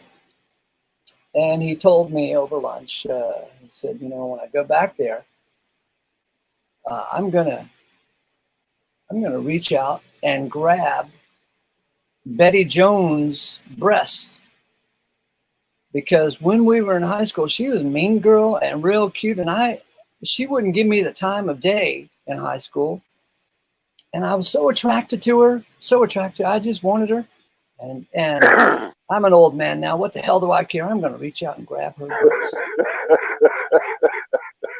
So we flew off back east to go to this high school reunion, spend some time out there. He comes back. We go to have lunch again. I said, did you grab her breast? And he said, no, I didn't. She was fatter than I was. and I bring that up. I bring that up because I also made the point a while ago that one of God's main jobs, He's busy doing it, is to bring us all down a notch or two, to humble us. It's a simple question. It's a simple question to me, Ace. There's an old song by America called It's Magic. And for a long time when I was very young, I was very conceited, and I thought the song said, it's my dick. So now it gives me a metaphor of looking at myself. Is it magic or is it my pecker? Which one am I thinking with? So it's really the truth.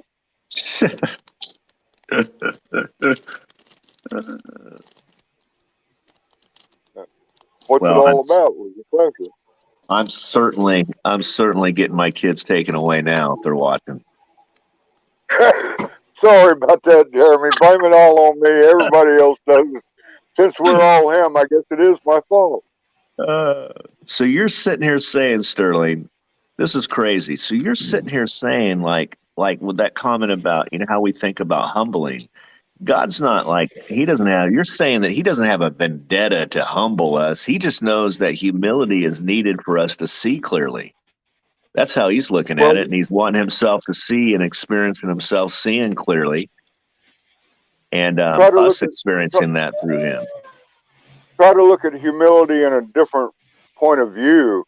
Humility is not something that you want to look at as being humbled on your knees physically. Humility is being humbled in truth to who you are.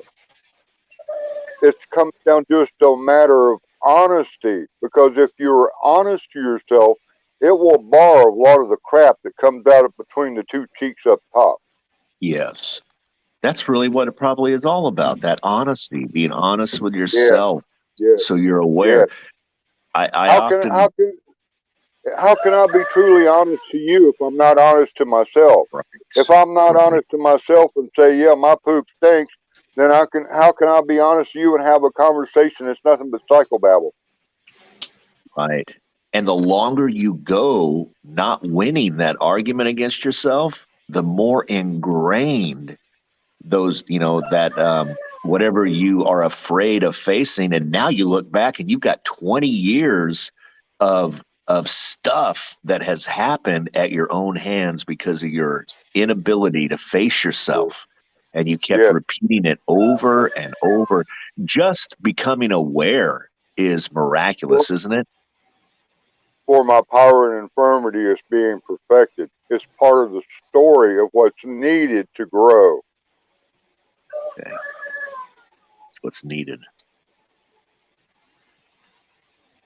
And since we are nothing apart from him because he is life, he's letting us experience what it would be like for God to discover all these truths and be honest with himself.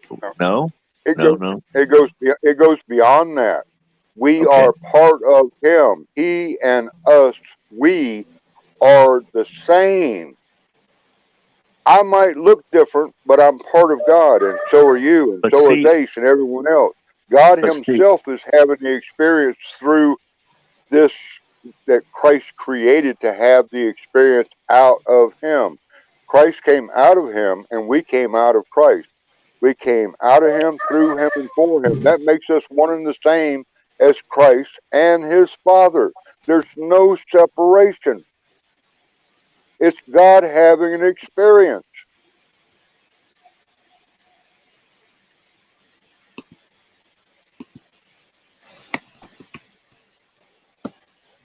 That's what it's talking about when God will be all and all will be in God. At the end of this, of this eon, everyone will understand that they are part of him and why they were created and blinded and stubbornness, so that God could have this experience in honesty to himself, to have a really good talk with himself, you might say. And then when it's all over, God will be in all and all will be in God, and they will realize that. Then it will be as one again without the blinders on. The blinders will go away. So stop. Realize it's all one. Hold on. So you just said, so God's having a real good conversation with himself. And this is the answer to my silence, because I'm sitting there thinking of the ears that might be hearing this and the point of view that or the place they're coming from. It almost seems like you're detracting from God's magnificence by grouping us. I know. No, I know this, but I'm saying to certain ears, because of the conditioning and the separation that they insist on between themselves, them dirty selves, and God, that they, I think, are hearing this as we are actually considering. It's almost like what they killed Jesus for. You're considering yourself to be God. Yeah. It sounds offensive. It sounds very, very haughty. It could sound haughty from what are we saying? We're saying we are God. You see what I mean? how this could sound and be perceived? I'm not saying I'm God by any means. I am part of him. When he says everything has its cohesion in him and that he is the Alpha and the Omega, he didn't say I am Christ, I am this. Everything that he created in the entire creation is part of him, and we are in that many parts of creation. So this honest conversation, he already knows the honesty, but he's wanting Christ to have the honesty, the honest experience, and we are in Christ. We're a part of him, so we're having it too. Yes, exactly. And that's why he can control things in the absolute, because he already knows the honesty. He is honesty, and he wants his... He is the everything. You can't name anything that he's not even the conversation, not the air you breathe, not the planet you sit on, not the couch you sit on, and not what cup of coffee you got in front of you. It's all him in operation and counsel in accord with his counsel. Everything. Wow. That makes sense. That makes sense. It's so the we're not, only, there's it's no... the only thing that makes sense. Until you get rid of the idea of anything being separated, you'll never find the answer. It's nothing is separated. It's all him. And all has this cohesion in him. It's all one in different parts having an experience. Having a good conversation with himself. Good morning, Jeremy. You look different than me, but I know that we're part of him. Can I address myself properly? Wow. Okay, so check this out. Authentic. And go ahead. So God lovingly deals with Pharaoh. And look at all the blessings God gave to Pharaoh just to humble him. So he's the biggest world leader, of the day, as we might judge leaders. He's the Pharaoh of Egypt. Everything hops to his command, right? So look at these blessings that God gave him. He turns water into blood. That was a blessing. He rains frogs all over them. The whole damn country is eat up with lice. And then flies. Flies everywhere. Livestock pestilence. The people all get boils. Every time they're all a blessing. And every time with these 10 plagues, God hardens his heart. And every time he gets a new plague, Pharaoh softens his heart and says, okay, you guys can go. God, I'm sick of this bloody water and frogs and lice. Get the hell out of my country. He admits, but then he changes his mind because God hardens his heart. It says so 9 times in the scriptures that God hardened his heart. So I thought this would be a perfect example of the operations of God and no offers of God. So this is an operation of grace, and it was graciously given to Pharaoh to turn the water into blood, rain frogs from the sky, give lice to everybody all over the damn country, flies so thick you can't even see the sun. Livestock is eat up with pestilence, boils, there's hail that falls from the sky, there's locusts, and there's darkness, and then, oh my God, the firstborn child dies. Ace, look at the story. What is it addressing? What is God addressing here? Stubbornness, lying to yourself. He blinded himself. He blinded Pharaoh. He hardened Pharaoh's heart. He's addressing the stubbornness to himself. Oh, hold on now. It's the same story over and over and over till you get it. Wait a second. So, and Jesus, this is Jesus's hardness. Well, it says God hardened his heart, but yes, this is the address of stubbornness, for my power and infirmity is being perfected. the addressment of being truthful, so you're not wasting time. You're not wasting effort in doing the same thing over and over in repetition, so that you're growing and not just sitting on a stump saying, I'm bored with myself. Wow. Holy smokes. So I'm thinking that Pharaoh was the ultimate mean girl. And God's business is to bring us all down a peg or two. I see in this Pharaoh story, I see kind of the story of the Tower of Babel. It just doesn't work out. Yeah. Same story. Same story. It's the same thing over and over in every movie. Every song is part of the same story. Everything. Everything. Over and over and over till you get it. Yeah, over and over and over till you get it. Can we say this? That the 1,000-year reign of Christ is also the story of the Tower of Babel. Yes, it is. Because Christ reigns for 1,000 years, and then at the end of the 1,000 years, he releases Satan from the pit and the false prophet and the beast, and they make havoc of the whole damn world. It comes down to a simple story: the stubbornness of the flesh, the value of the flesh. God did all this and created all this so he could understand that part of himself all the more. So the flesh must fail because it's not the true self. The true self is invisible. To suggest that the 1,000-year reign of Christ is an equivalent of the Tower of Babel is really a mind-blowing thought there. So what Sterling, help, hold on. So I just want to get the characters right, who's doing what. So when you're saying that you're seeing this in these scriptures over and over and over again till you get it, and then you said he is doing this to experience, and whatever. Now, is this Christ that's experience, or is this God the Father, the creator of everything? Well, God created Christ so he could create us out of him. So now we have an experience. God and Christ were having an experience together. They got bored with that. They loved one another because they knew they were part of one another. Christ knew he came out of Christ and for God, or Christ knew that he came out of God. So then that's we his were relationship.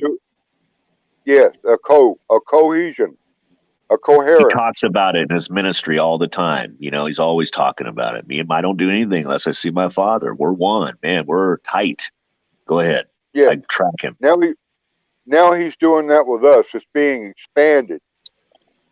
We're parts of him, and he's part of the Father. So now we're part of the Father in him and through him and for him, and it works both ways. We're all one, just coming into a consciousness of how it's connected with one another, co-connected. We're back to co-connected. All has its connection in him. Understanding how it flows from one thing to another. Nothing is separated or it would be isolated. It wouldn't have any point of reference to what's around it. It has to be all one, having an experience as one, but yet being separated. But it's not separated. It's only the illusion of separation. So, all right, I feel much better. Now I'm going to go ahead and put my mic and just listen, because if I had to describe, even though I feel comforted that I kind of have a grasp, if I could describe in words, it's like, okay, I've got a finger or two on the branch on the side of the cliff of this thought, and I'm hanging there now. And I'm not so sold on my inability to comprehend this. It's starting to kind of make sense. Well, you've already had the thoughts in your mind for a while, and they frightened you, and you wanted to hear someone else a confirmation of it. The man within already knows it's true. Oh. You can't deny it. None of us that were chosen in him can deny this. None of it. He just calls me to say it out loud. He conditioned me from a very young age to say this today.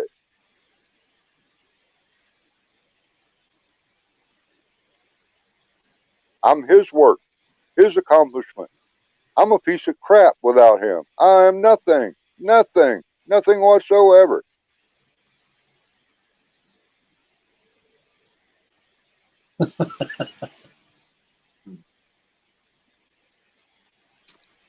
Yeah. I'm letting him live in me. I'm filling him up, and he's filling me up. It works both ways.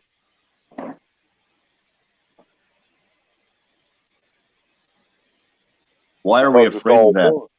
Why are we afraid of that thought? We've Why'd been you say that? conditioned to do. We've been conditioned to be afraid of it since we were born. We've been hypnotized. We've been subjected to mass psychosis and hypnosis not to believe it. We have to break through the barrier of deceit. Thus my argument against free will and Trinity and Immortal Soul and eternal conscious punishment. Good point. Dancing in the street with joy. Mm-hmm. The realization of him is enough to dance for until I die. And I'll be rejoicing even after that. It may take a while to realize it again, but death can't hold me because I see it.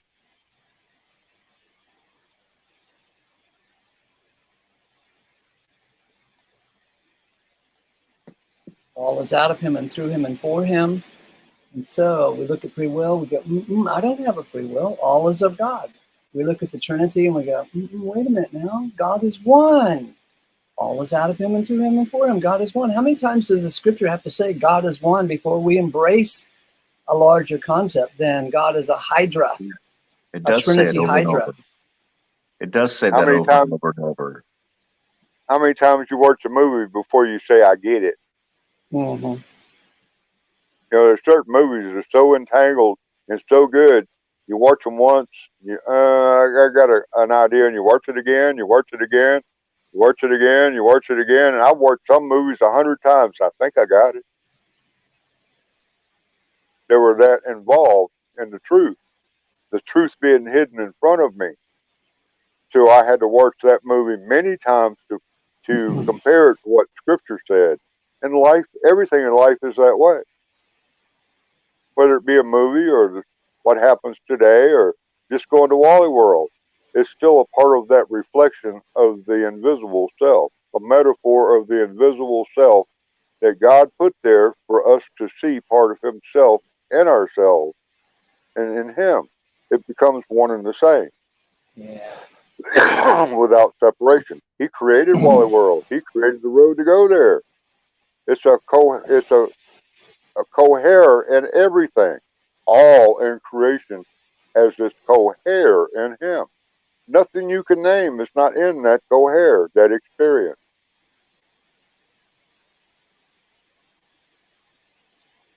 So we move from the Trinity and we move from free will. Now we hit on Immortal Soul, and oh man, the revelation there is interesting in that we are dependent on God to make us alive in Christ.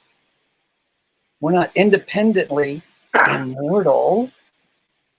We are waiting. We have an expectation for God to make us all alive in Christ. Once we settle this idea that we don't have an immortal soul, but we are dependent on God, then what? We can go hop on over to this eternal conscious punishment business and defeat that with ease. Because if God is one, there's no such thing as eternal conscious punishment. God is one. Dig What's deep. he going to do? He's not going to punish himself forever. Mm-hmm. He wanted to learn something, so we're going through that now. What he needed to learn was put in his plan for this creation. It's only for a duration to learn something to grow. We're being punished now. He's punishing himself because of his own infirmity. He wants to get over it. He wants to learn. So say that again. He subjected himself. He wants to get over his own. He wants to get over his own infirmity. So we were created out of him, part of him. And this is Christ. This is Jesus you're talking about. Yeah. See, Jesus came out of God first, so it's part of Him. It's still, it just follow the money. And so Where it whenever goes, you're just follow talking Him. about all this creating, Sterling, when you're saying he created, he did this, he did that, you're talking about God's Son, his only begotten Son, Yes, his boy. yes, it was. Yes, it was all created out of Him. Yes. See, God created Now, when you Christ say to now, but create see, this. wait, hold on though, just for me and everyone else. See, but what you just said, that's what sometimes I think throws me. You just said, yes, it was all created for him, but yet we just got through talking about how he's doing all the creating. So you're saying, and let me clear up myself and everyone else, you're saying it's where you're talking like that because that's where that's where the buck stops. It all came out of God. Christ was first. And Yes, now we're following. And Christ is now doing to us what his daddy did to him. yes. He's sharing. He's sharing what his Sharing. daddy did for him. What he's passing on, just like he instructed the Hebrews, the 12 tribes. Listen, by the age of this age, your children, your men, your young boys should have these 5 books memorized. And now they carry them around, their culture around with them in their heart. He's doing the same thing. He's passing down all the characteristics, all the knowledge and the gems that will prevent or just flat out make it impossible for you to miss the mark again. And now you can sit at the same table with his daddy, with him. You can sit there in your underwear. You can be real and have a relationship with the creator of everything. Yes. And be authentic. Yes. Holy moly. No separation at all. None. Okay, I've got my hand now up on the branch on the side of the cliff. I got a firm grip. I've got one leg. Maybe I kind of feel maybe a ledge, a place where I can get some footing and get up this thing. This is a good thought. Now that I have the order right, that of course we're not taking it away from God the Father. He's a creator. He knows about all this stuff. He doesn't have to.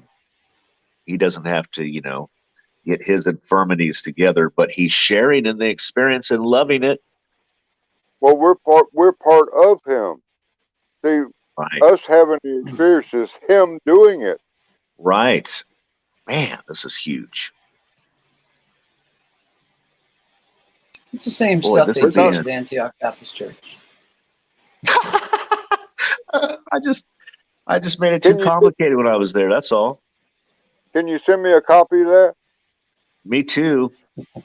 Those were shorter sermons back then. I think they didn't have this elaborate worship band. They can only do so much with hymnals. Oh. Well, I definitely like the music most of the time better than I did the preacher. Yeah. Yeah. I always said I went to church for that little 10-minute section where he said, get up and greet each other. That's all I care. That's all I really cared about. I was one of those lingerers, I was one of the last ones sitting down because I was having a good conversation with someone I hadn't seen in a week. And I was dreading sitting there listening to that shepherd that I was stuck as a sheep, and they weren't giving me the blueprints on how to be the shepherd.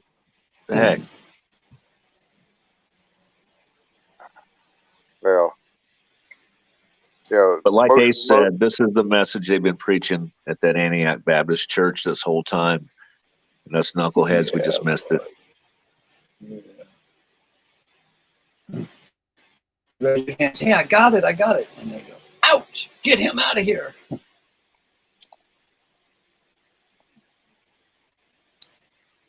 let's wind this sucker up. Yeah, I've got a lot to do yet this afternoon, Ace. It's been a pleasure. Good to see you all this morning. Thank you. Thank you so much, Same, Ace. for coming in. Love you. I got a bunch of stuff, too, I'm behind on. This was great. I'll listen to you wind it up. Love you, Sterling. Anyone else I didn't see in comments? And Nancy, I'm going to call you about this MRSA. Bye-bye. Y'all have a great day.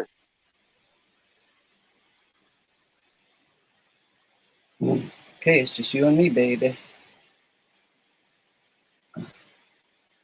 So let's see. What the heck was the name of the show?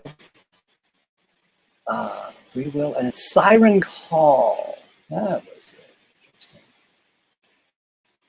That's what calls. Free will says, come on, come on. I'm over here. And it often ends in disaster when we go down that free will thinking, because God is God. We are not. We have a whole lot of ignorance going on. How can we have a free will if we have so much ignorance in our head about many things?